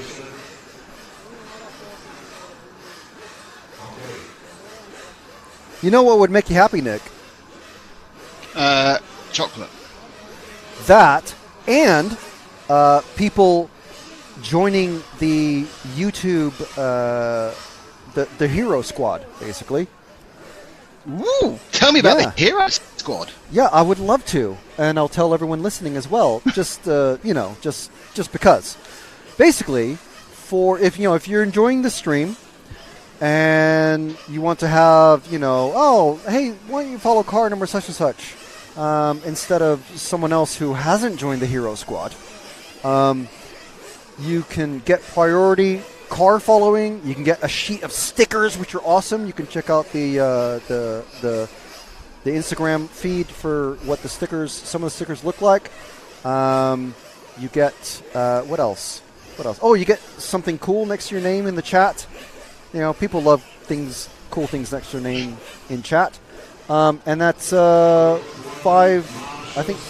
a month, $5 a month, 5 units of 5 currencies a month. basically. And you don't have to renew. It is auto-renewing, but you can always non-renew. But yeah, so if you're, it's not a lot to pay to support RCTV and help us go around the world and bring awesome live RC racing straight into your eyeballs. So that's, excellent. As well as chocolate, that's what would make you happy. No, I want that now. I don't want chocolate anymore. Yeah. Another thing that would make you happy, I mean, you mentioned it, the RCTV merch. Oh, RCTV would make you happy. Theoretically it would make me happy. I've seen these marvellous pictures of it all. Seeing myself. Well, not yet. Not on your own person yet. But yes, so anybody who is able to go, well, you can go to, is it rcracingtv.com? You can go there. There's links on the RCTV YouTube channels. If any of the videos that you might watch, just look around and you'll find the links. You'll see the pictures of there's different types of shirts. There's a cool hat that I'm actually wearing right now. There's a cool hoodie, which I've got. Quite cool stuff. You got a hoodie as well now, have you? And a hoodie. Two different types. Well, it's in two different colors, I think. Or at least two different colors. So you can get a hoodie, hat, and various types of shirts, stuff like that. And, and your first order, 10% off. And you can get that anywhere in the world, I believe. Right? Anywhere in the world? Yeah. Because it's made, it's one of those, like, cool new production things that is basically wherever you are, order it, from your research station in Antarctica, and boom, it'll show up. Maybe not next day, but soon. It'll show up soon enough. It could not sound quick enough. We'll have penguins or yetis deliver it. Why is it cold then? Well, I was going with the research station in Antarctica. Well, yeah, that's a good point about that. But I mean, I think Yetis are Himalayan, aren't they? I suppose. Antarctica, that's fine. Yeah, penguins are fine for Antarctica. But there's always the issue, isn't there, with just something important here. There's always the issue, of course, at that point, with making elements, with making animals work. It's not on. Yeah. So you actually need. Oh look, Matt's taking the camera angle for me. Oh, that's good. Oh, that's a great angle. He didn't wave. There's a bump there. There's a bump there that isn't a bump. You see that light grey line just before the apex of the corner? Yeah. Yeah, I was convinced that was a bump, and we had an argument. We had a conversation about the world. It wasn't a bump. What is it then? Is it just a smoother bit of tarmac? Yeah. Sorry? Yeah, just different tarmac. Yeah. Thanks, Nick. Oh, that's what I do. I remotely arrange cameras. Are you in the? Excellent. Are you in that little office again, on behind the pit lane? I am. Yes. This is the first time that I've been here when we actually have this location. So it's it worked out. Well, really we set up in the tent that you can see in this shot here at the end of the stand. Yes. We set up in that tent, and I didn't like it at all. Yeah. And the main track person wasn't keen on us moving, and then we were lucky enough to be able to move because people are reasonable. There we go. It's good to know. So we'll let you. People are reasonable. We'll look forward to seeing you or hearing from you on Saturday, Nick. Yes, and the good news was I forgot this was Portugal and Portugal time, so I get an extra hour in bed. It's excellent. Exactly. Yes. Exactly. All right, gang. See you soon. Have a lovely Friday and Thursday afternoon. Bye. Bye, Nick. Right. So yes, we will be having Nick do the commentary for the finals. Oh, car number 8's just coming to the pits with some damage. That ruins their run. Who's that? It's Pecan.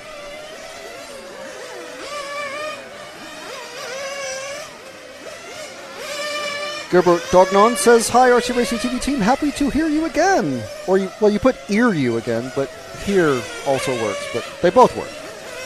And the Villain says, "Unless I can't read, there are only 250 sticker sheets, and they're all sold out. Actually, the only way to get the sticker sheets should be removed from the website. They shouldn't actually be on there because those are only available if you are at an event. So we do have some here. I'm looking at some right now, and we will be giving some of those out to people in the here.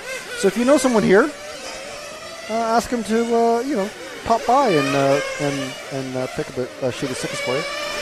But the only way to get them legally, officially, not legally, but is to become an RCTV hero on the RCTV YouTube channel. And it's only 5 units of currency, of your currency per month. You don't have to pay like all year or whatever. You can just pay to one time and get the stickers, and it's all cool. But yeah, that's how to get. It's just a production sort of thing. Ooh, and the gurney flap from the number 7 has come off. Who's that? That is Constantino. No, it's here too. That is Duarte Faria from Portugal. Eduardo Dulac. Some of these, unfortunately, some of the names of the drivers are not in last name, first name configuration. Definitely not Dulac Eduardo, because we've seen Eduardo Dulac at some of these events before. He's from Switzerland. Marcus Cyber, who is in the Tiffany Green car. I know that now, because I know Tiffany Green. I'm going to spot that and say, hey, that's Tiffany Green for the rest of my life now that I know what Tiffany Green is. Evangelos Totomis is in car 3. Francisco Vidal Cardona is in car 4 from Spain. Gianluca Del Cielo from Italy is in car 5. Florian Luyer from Austria, car 6. Duarte Faria with that broken gurney flap. Hopefully, no, he's still running. Losing, well, their back end is definitely a bit looser than it ought to be. Angel Picon Manuel from Spain as car 8, and car 9 is Alberto Fernandez Vidal. So yeah, there's some of the housekeeping that we didn't get through while we were talking to Nick, and we've got 30 seconds left because these qualifying runs are so short. We barely have time to even show one car and talk about them. But here we are. This is a racer, Cyber, not CYBR, BER, but SIBER, Marcus Cyber from Austria. And that car 2.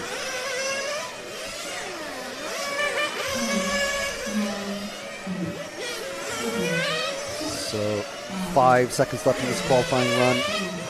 Looks like Vidal and Picon have got DNFs for this. So we'll see.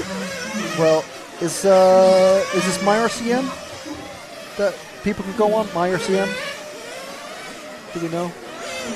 I mean, I was just asking if you knew off the top of your head, so we can direct people to the online results. Basically. If I knew what, sorry? Is it MyRCM? It is. MyRCM. Okay, so if you go to myrcm.ch,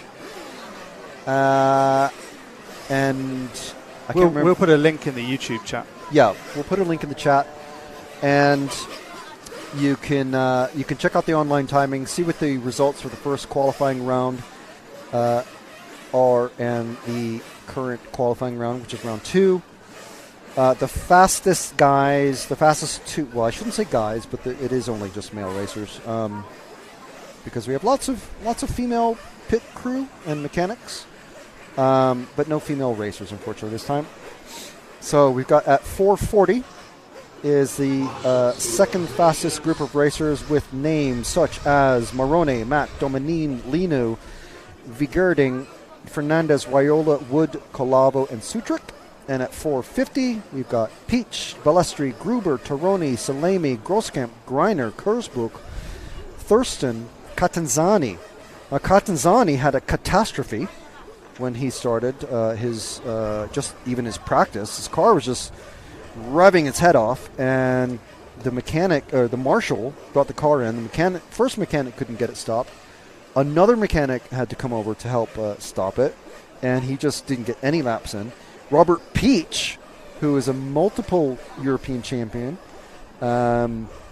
he got 1 lap in. So what happened there?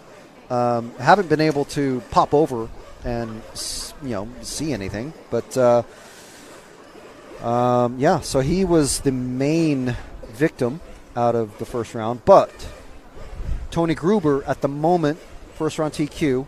Balestre is in the first round was second place. I'm pretty sure it's round by round qualifying, which is as it should be. But Peach nowhere in there at all. But we'll expect to see him in at least one of the top 3 positions in the second round of qualifying. So that is, I suppose, the major news story of the first round of qualifying.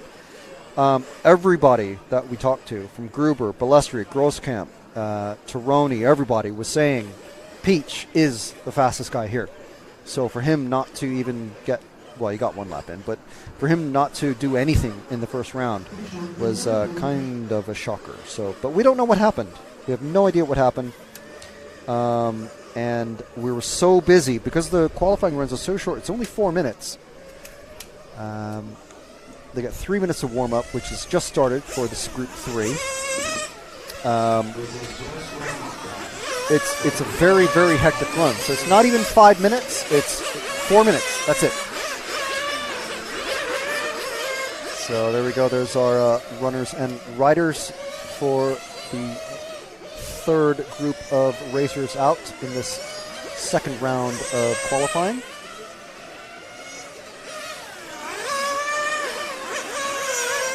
And this is the finishing line that you're looking at right now.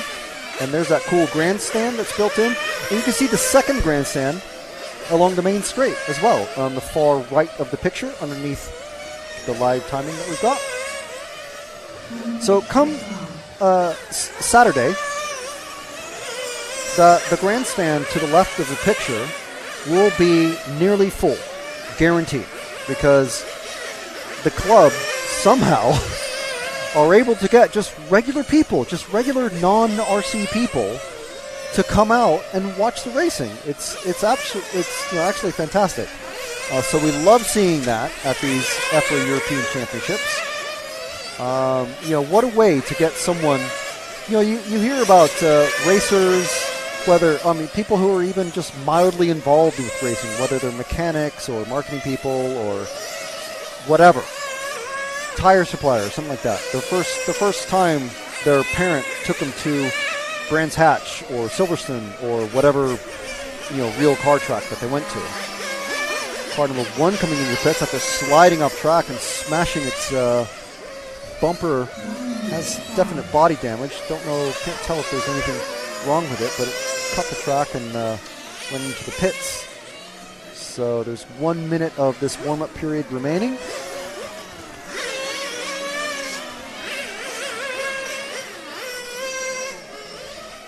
There's our pit cam.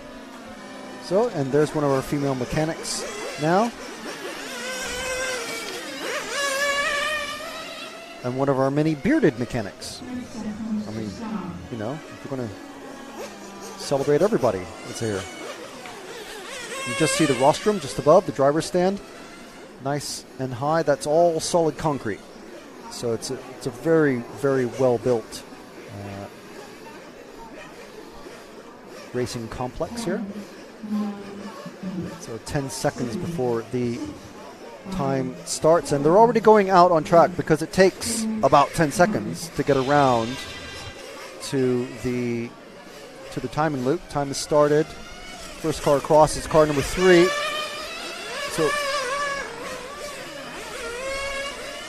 So we are with the car number 3 as we're going around the hairpin. Just coming onto the main straight now. The car number 9 flipping upside down shouldn't be a problem. There we go. That's fine. That was the car 9 of Forne.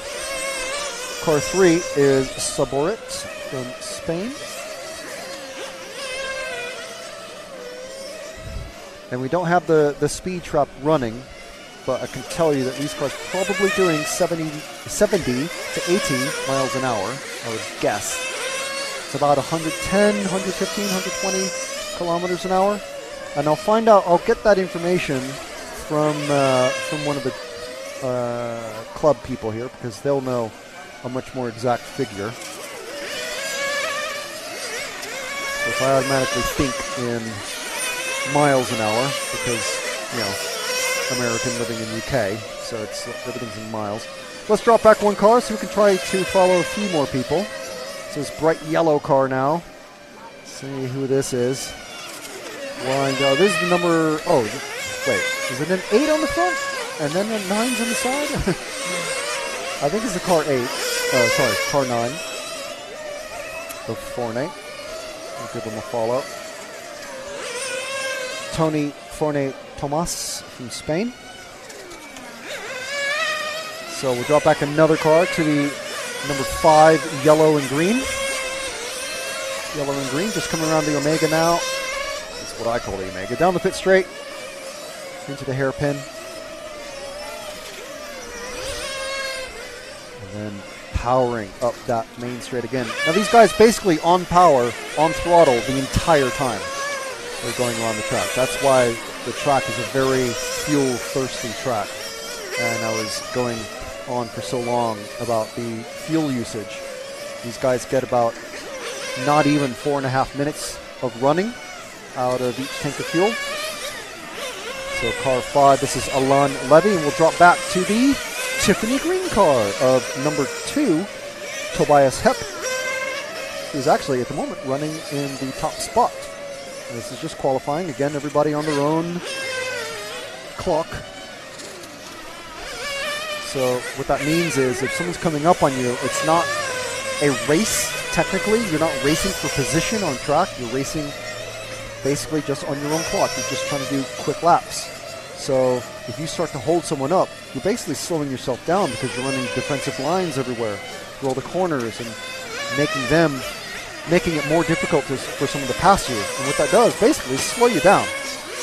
That's why when you see two cars that are battling, and suddenly a faster car coming up, and this is real car racing, faster car comes up on the car that's in second position, and he has to hold off suddenly the car that's coming up behind him.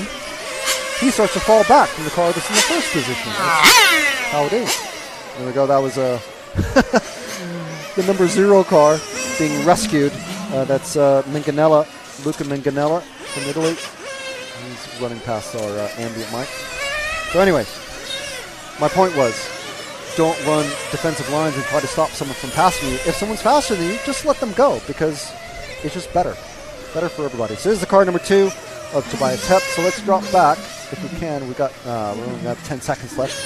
Try to drop back 2 cars to the pink car that's just on the straight now. There's I think it's blue front and pink. It's car 4 of Nuno Alvaro Arcas. Oh, and just ahead of him, we missed the car 6 of Christian Lopez. So apologies for that, Christian. We'll try to get you next time. I'm sure that there's a couple of cars that we still missed in there, but it looks like Manganella wasn't able to get back out. Prata in the car 1, as you can see, 0 laps, wasn't able to get a start. So we got a DNF and a DNS there, but 8 cars coming to the finish with 13 laps.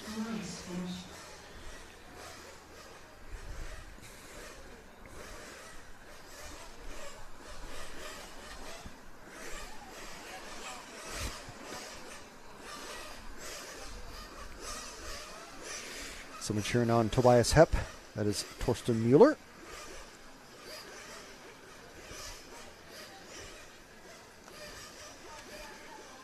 And Ricardo Jorge dropping the fact bombs. Eduardo Dulac in Heat 2 is a Brazilian driver. Oh, yes, that's why we know him.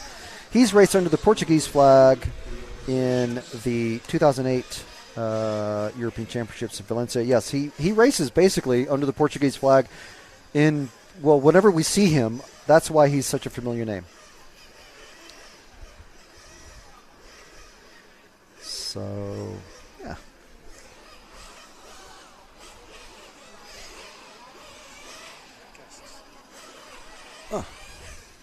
But with headset. Okay. So, does it do that on yours as well?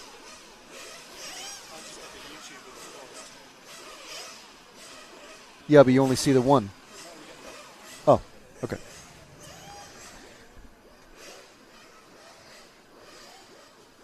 Yeah, okay. Just trying to see how I can see some of the comments that I have missed.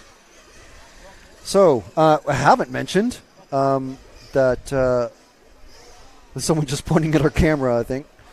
Our pit lane camera. Oops. No, I don't want to be listening to myself on the YouTube. There we are. Okay. Okay.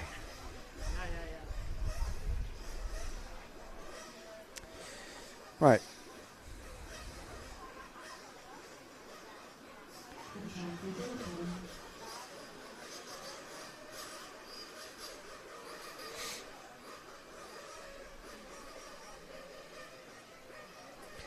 Yes, so we will be having Nick come back for the weekend, for the finals day, which is Saturday, all day, and that will be, let me just look at the schedule. There's our drivers who are out in this one. So starting with the 1/16th finals, it's a 20-minute race. There's going to be two of them, 1/16th B and 1/16th A. 20-minute race starts at 9, ends at 9:20, and 10 minutes later, there's the final, the 1/16th A. And then basically every hour starts another sort of bump up. So the 1/16th races start at 9 a.m., 1/8 races start at 10 a.m., 1/4 start at 11, the semis, or 1/2 the semis, start at 12. And that's assuming that there's no 10-minute delays called for anybody. So 10-minute delay, basically if someone's about to race and they go, I need to change my engine or change my clutch or something, anybody can call a 10-minute delay, but only once. And then they have to start at the very back of the grid. So it's assuming they're able to get back out. So that's how that works.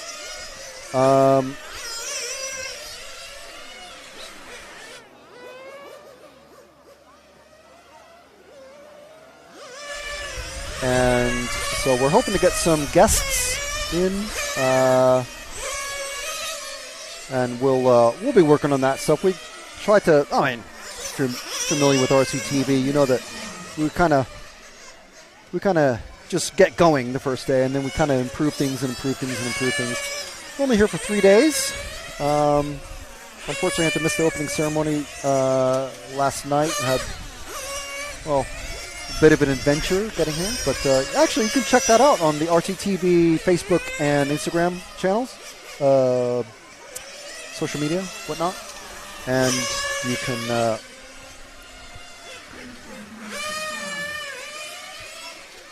you can see sort of our behind the scenes, how we got here sort of thing. It was, interesting set of circumstances.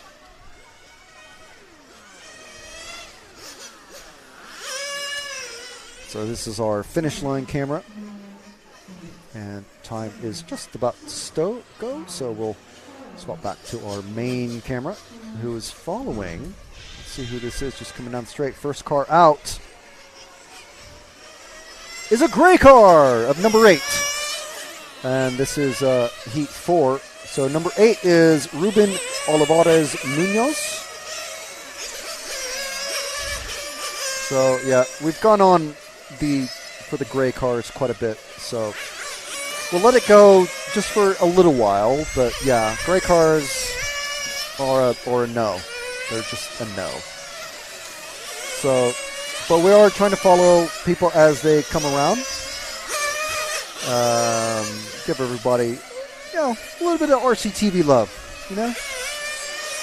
So, Jude, if we move forward one car to the bright orange car number 7.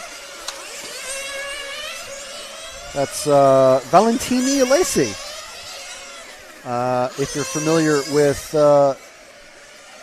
the highly tuned nitro engine sort of world of racing model cars. Iolasi Valentin is Daniele Iolasi's son. So there we go. The next generation. So we're just following Valentin for a lap or so.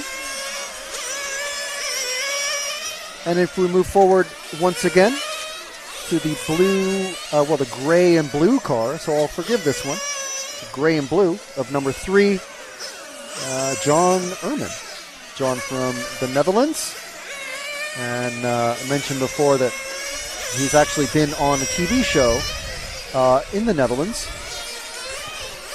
to basically just talk celebrities through how to kind of like train them from scratch how to drive and race a model car. So nothing like having a pro level racer teach you how to drive a model car, is it? And if we move forward again to the next car, the white and blue car, number 4,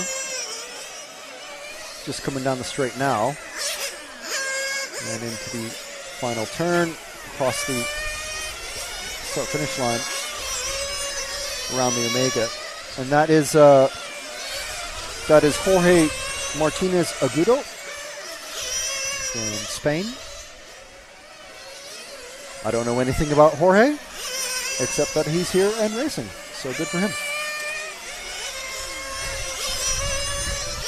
So the next car about to go on the straight now is number 9, the yellow, green, and orange car, dude. Ooh!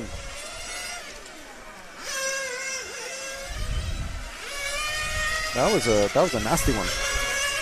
That was a big hit. I hit Mark 5, so I don't know if that was the right one. I think it was. Yes, this is the car I was trying to find earlier. So this is I can't remember the car number now. 9? Yes. I don't know how that happened that I remember the car number. This is Jose Paquito from Portugal, running a nice little paint scheme. Very easy to see, so it's very, very bright at the front, darker in the middle, and then a not quite as bright color at the back end. So it's very easy to drive. It's pretty good, isn't it? So Jose there. And I'm not sure what car it was that got smashed up, but I'm going to guess it was either, any of, 2, 1, or 10, Jimenez, Burgoyne, or Figueiredo. But I think we've covered everybody that is still out on track, so just what we're trying to do, just trying to make sure that we get all of our requests in. Of course, you can sort of have I guess call it a priority request if you join our hero program. Did you have a look at Joao Figueiredo going around at all? I think so. We'll have to take a look at him in the coming heats, because obviously this is a very successful buggy racer doing on-road for the first time, or the first time at the Euros, I'm pretty sure. And he's just gone out for his last round of the day. So I'm reckoning he could maybe be our first guest when he's marshalled. I might go and see if we can have a word with him, just to talk to us about his experience on the track as a 1/8 buggy racer racing in 1/8 track. Yeah, that would be really, really cool.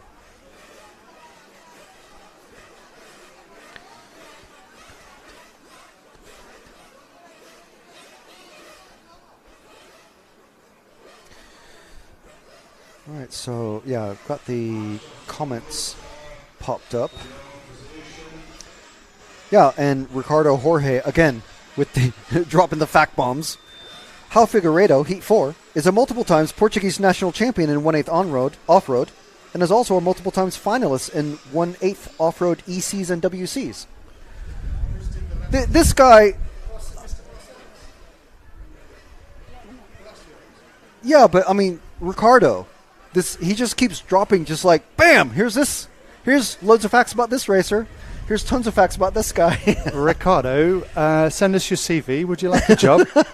We could do with you on the stream full time. Thank you. Yeah, that'd be great. I mean, even this guy, look, Jose Paquito is a top Portuguese driver. He was a runner-up in the Mini Z World Championship in 2009 in 2 classes. Oh, my God. Oh, my God. How American do I sound? Jeez. Give me a break. Oh, man. So Torsten Mueller has corrected me. It's not Luca. It's not Valentin Ielesi. It's Luca Valentin. So, I mean, come on. I mean, okay, I'm learning Italian. Matt's learning Spanish, right? It's confusing enough. Just the order of the words, the male words and the female words, and learning how, or you can't say it's not Mia Marito, it's Mio Marito. It's like, and then you throw in names. It's just incredibly complicated. But, that's what makes it fun. For a simple Brits. Well, you meant to say that. For a simple Brits. Yes. We're trying to learn more languages. And that RC race guy, were you in Groningen? Yes, I was. We were broadcasting using the Pulsar TV system, but also we're broadcasting on EFRA, RCTV, and Pulsar TV. My voice, their cameras, and it worked out pretty good for just one person plus Pulsar thing there. So pretty good. So here's the Nightmare class: 2 white cars, 3 gray cars, and luckily that's it. There is a yellow car, but that's the only yellow car. And there is an all green car, but it's a dull green. It's the only one, so that's fine.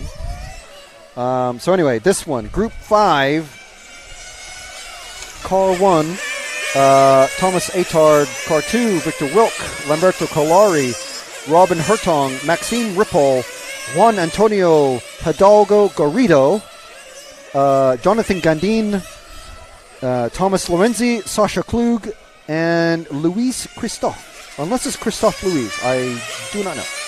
Let me just mark, where is young ELAC? So it's Luca Valentin. Actually, well, I mean, I've crossed the ELAC off, but I'm going to actually just ask his parents what he actually goes by, because that'll probably make more sense. But yes, I mean, the name thing is a trip hazard. So this is just warm up. So that's why we don't have. Oh, am I live there? This is me now. Okay, all right. You can maybe let me know. I'm trying to check chat and everything. So here, yeah, Nick, you can have this to look forward to. Well, if Matt is here, was going to be in Radovan, you'd have all this trickery. It's like, why is there a camera up my nose? Well, yes, I know, but I mean, but I think the thing is, though, Matt,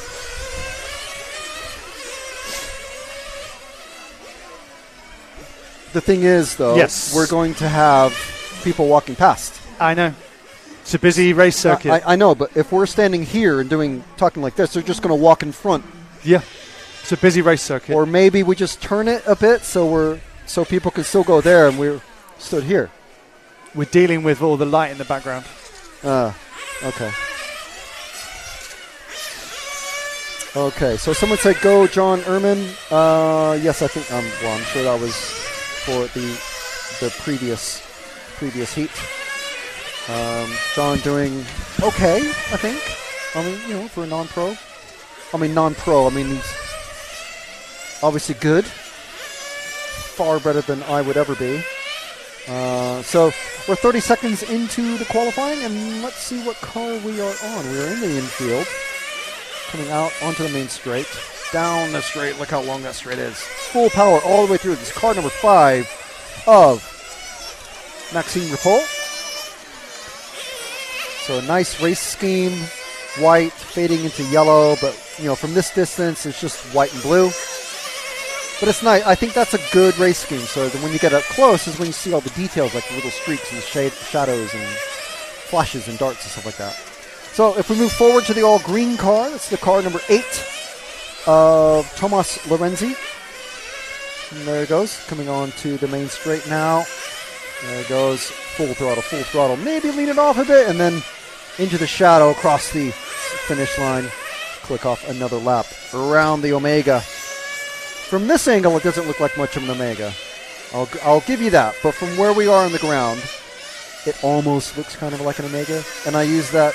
I'm just basically stealing the turn complex from the Saxon ring. So into the infield. So if we move forward once again to the car number 4, and there's a nice paint scheme of Jorge Martinez Agudo. So white and blue and red, finishing off with gray, but so it's mostly like white and gray. So it's really not until you get right close up that you really see all the different little colors. Just little flashes and, well, like I said, flashes and darts of things. So there we go. We're just trying to cover everybody in this one. Again, the second round of qualifying, just trying to do as many laps as possible. So we're going to have 3 cars in quick succession. There's a gray car just going on the hairpin now, about to come onto the main straight. It's the third of the 3 cars going onto the straight. So I think that's the number... It's not number 4, is it? No, it's number 6. Fabian Barringer. Running the unfortunate gray car. And just ahead of him, and catching the car ahead of them, is the white car just across the finish line now. Car 3. That is John Ehrman. So yeah, sorry for whoever was cheering on John. Here we are. This is John now on screen. The white car. So we got both of them on screen now. Ooh, don't hold them up too much. That's John. Now, the thing about these cars is, and you know, like I said, I was at the large-scale touring car last week. The large-scale touring cars, they can properly follow each other and get within like a car length of each other, and it is really, really, really tight. But these cars, they cannot be too close to each other. They're, I don't know, I don't want to say they're fragile, but they're just something about, obviously the aero, the cars, the wind is blowing, the flags, I should say, are absolutely cracking. Flags are horizontal, very strong wind blowing from the left to the right across the track. So I'm sure that is absolutely affecting the speed of these cars as they're going down the straight. So we've been following John Ehrman, who is ahead of them.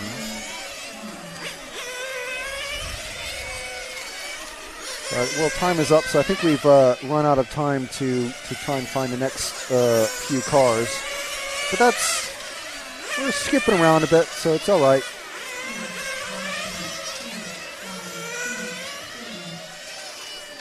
Everyone's finished. You see all the times as they're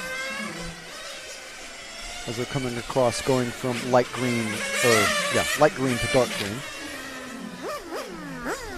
There we are. Kalari finishing 7th. So there's our finishing order. Gandine, Wilk, Ripoll, Klug, Hidalgo, Hertong, Kalari, Atard, Christoph, and Lorenzi. Next group of racers, after 5, comes 6. It's our second fastest group of qualifiers. So it's very rapidly try to catch up with chat.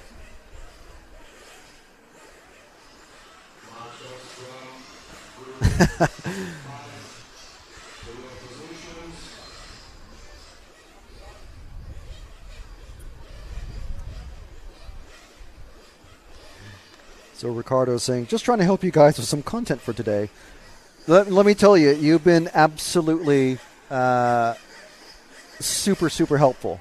I mean, to be honest, should really go back and take notes on everybody that you mentioned, because that's some really, really funny stuff.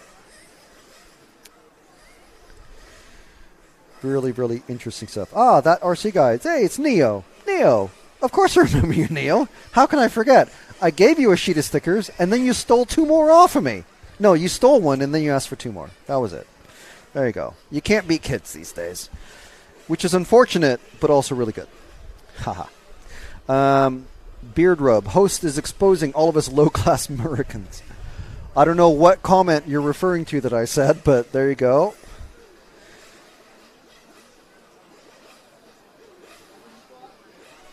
And J.C. Chacon Jr.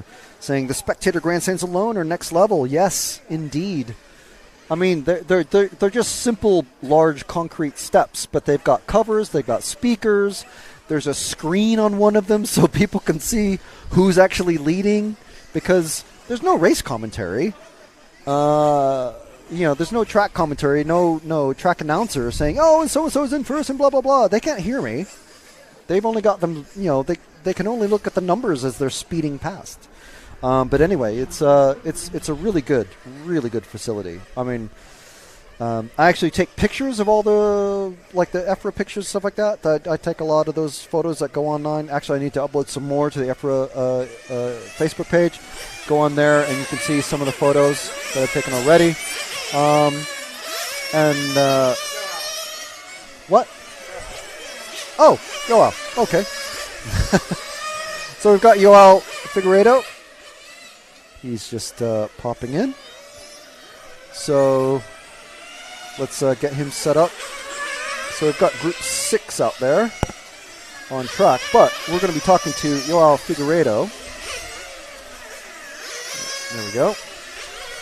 So let's see. You stand. So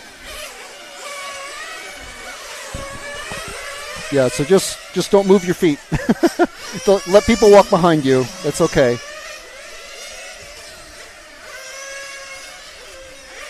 So if yeah. So okay. So we've turned you up. You're out. Right. So how's it going? This can't be your first on-road race. I did some on-road race like years ago, 1/8 here in Portugal, like 2015 or 14, I don't remember. This class? Yeah. Okay. Just a couple of races. Nothing really serious. Just my dad wanted me to do some races. I was like, okay, let's do. And I did the 110 Euros here in 2018. After that, I'd never run on-road again. And I went 2 days, like a couple of weeks ago, with Daniele Ielazzi to Italy, just to get a little bit of hand to the cars again. And that was it. That was wow. Not that much on-road. Okay, so from, a pretty good, a very handy off-road racer to coming to race here at the European Championships. The first question, how's it been? How has the week been going for you from Monday to now? It's actually going, I think, pretty well. We've been improving every round, always getting better with the feeling on the car. Like the first days, I was crashing a lot, breaking the car. Small touches you break. It's not like off-road. Yeah, yeah. But yeah, it's getting pretty good. I think I'm like half a second slower than the top guys for sure. But I think all of us would be. I had like some time to speak with Robert because he's with us having dinner and so on, and he's been telling me some stuff. So we've been hanging around. Are you running the same car as he is? No, I'm running another one. Okay. So yeah, we've been having fun. Danny has been helping me a lot. I have my friend João Durães helping me with getting all the car done because I don't know anything about this. Yesterday we wanted to rebuild the car. I started to turn out some screws, but yeah, it's better if I stop, otherwise I won't know how to assemble it.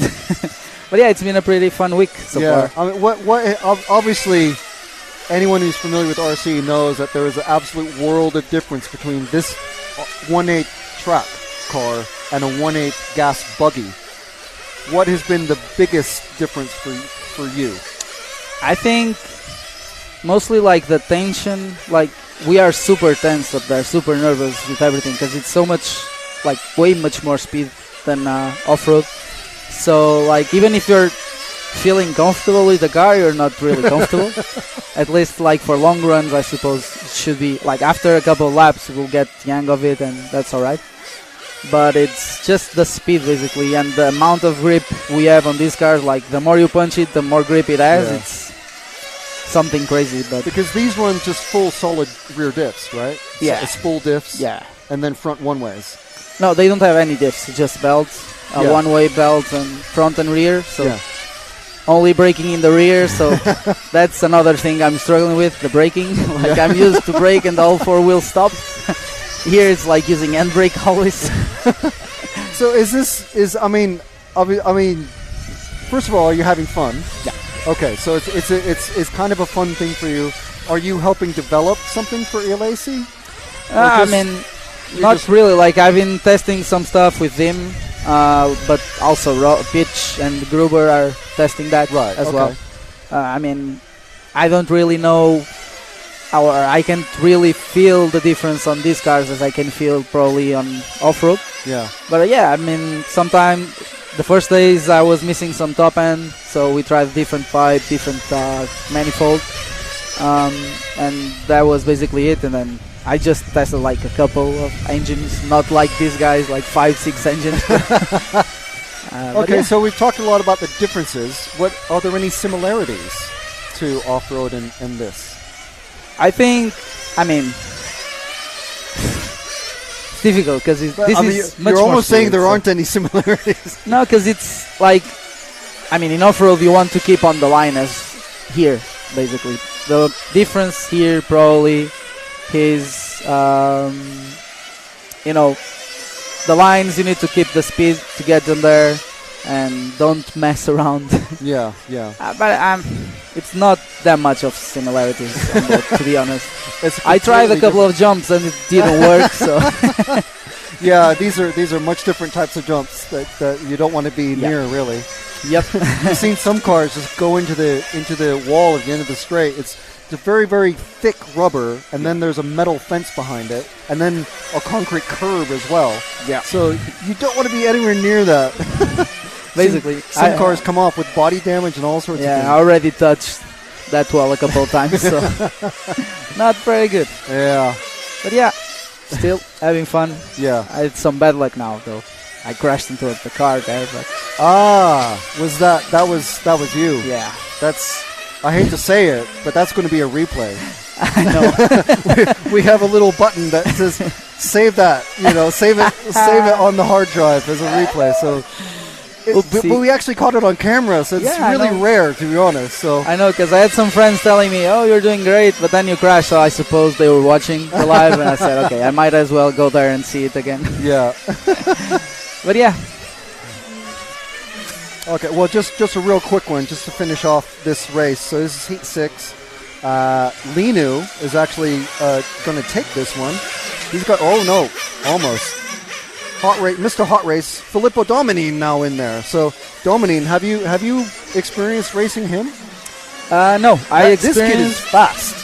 I experienced with Timo in 110 here. He used to race loads of off-road. Now he only does on-road. Yeah, it doesn't show up that much. But Dominine, he's a quick kid. He's Yeah, I've been seeing I our got the finishing idea. order. I got the idea to run the Euros here because I watched the live last year. So I was like, okay, I might as well do it as it's in Portugal. And I got to see some of the guys, some of the names. Yeah. But yeah, not really racing that much with them. All right. Well, so we're going to move on to the. Do we want Hal to stick around? Do we want Hal to stick around? Do you want to stick around? I can stick around. I mean, you can help us talk about the fast guys. All right. The fastest guys. Yeah, let's see if I can help you guys. So this is the stream that's going out. So All we're right. just we're not on camera at the moment. Obviously, this is literally exactly what So I people can are watching. blame myself. So obviously, here's our list of drivers that are about to go out. So we've got Robert Peach, who for whatever. Do you know why he only got one lap in the? I think he had some issues with the fuel line or something. His engine was bubbling out of nowhere. Okay. So. And then we saw Catanzani he just didn't even get started. I didn't see something that. Well, the marshal brought his car in. It was just revving, and it took two mechanics to get it stopped. So Peach and Katanzani, no laps last time. Well, Peach got one, but that doesn't really count. Balestri, Gruber, Taroni, Salemi, Grosskamp, Greiner, Kurzbuch, and Thurston. And then, of course, Peach and Katanzani. So those last two are going to want to obviously get in a good run. Basically, everyone that I talked to today so far has said, and even last night, we bumped into Balestri at the Burger King.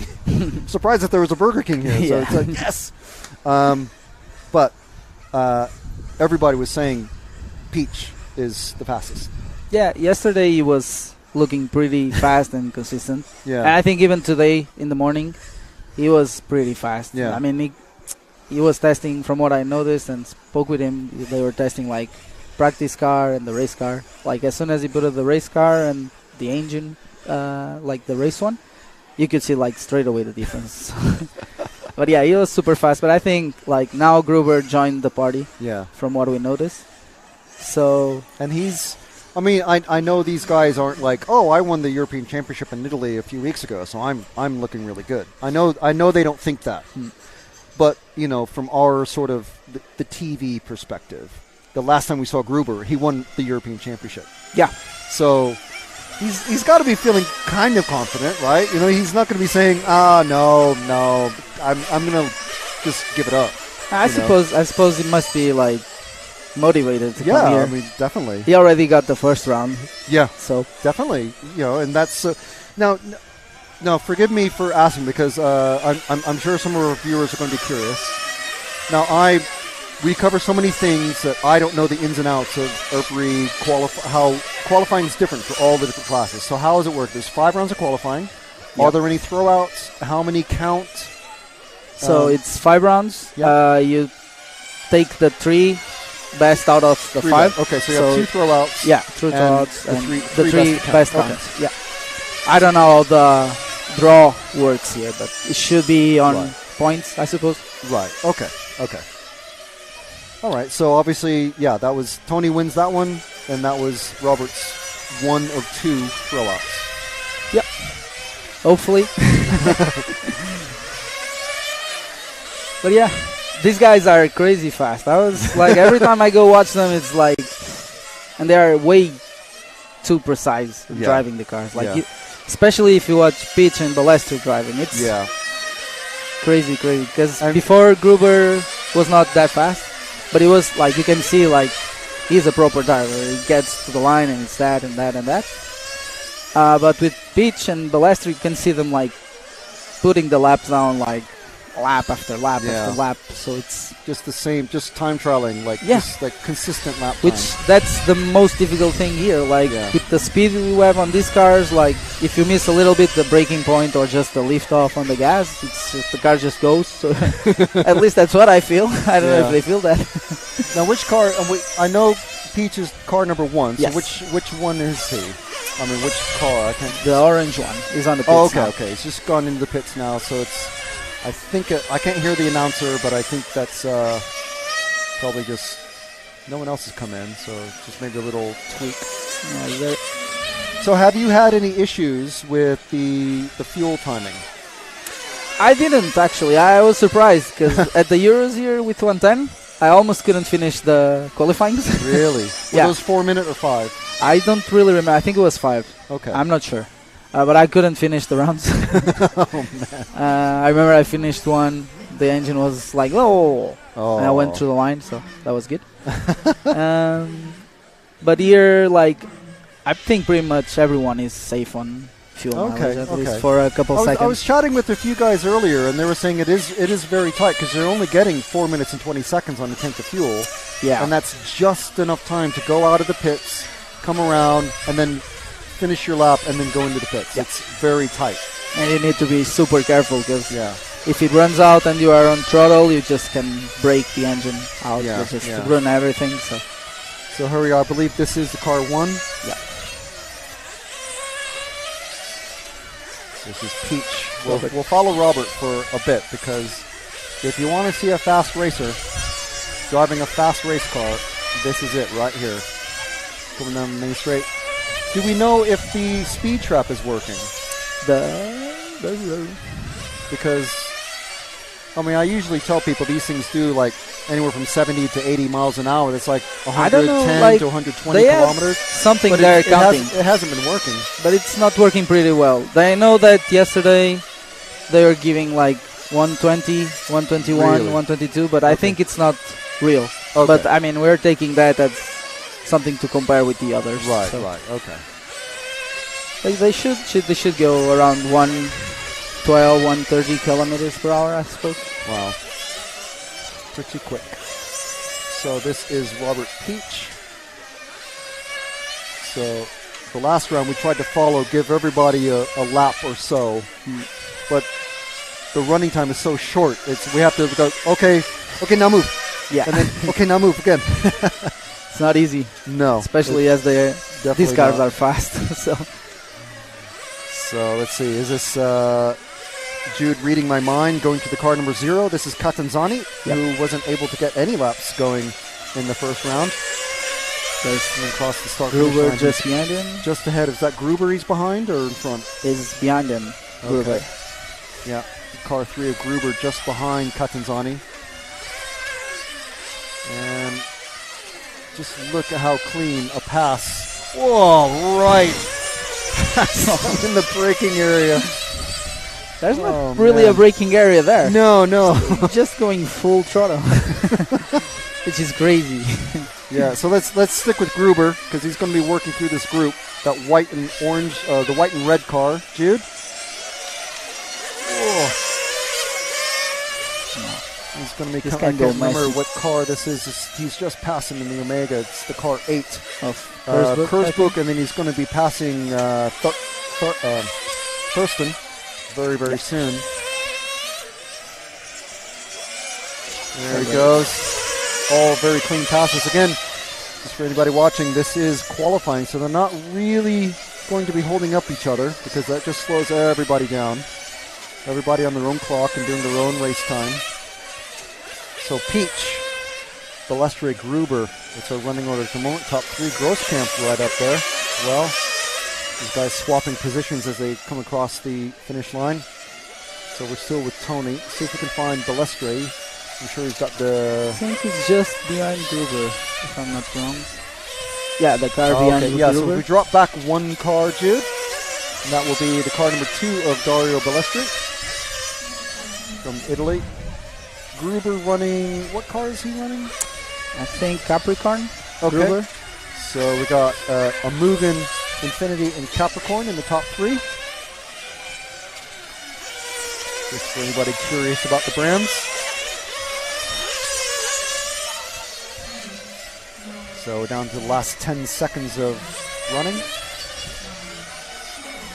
This is going to be a close finish. And it's the last 10 seconds, well, the last second of running today.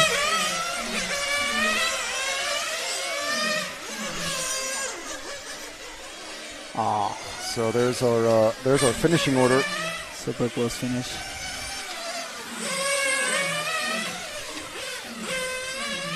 So Balestre finishing just ahead of Peach. Wow, by 0.3 of a second. Yep. The lap before, they were just the opposite. Yeah.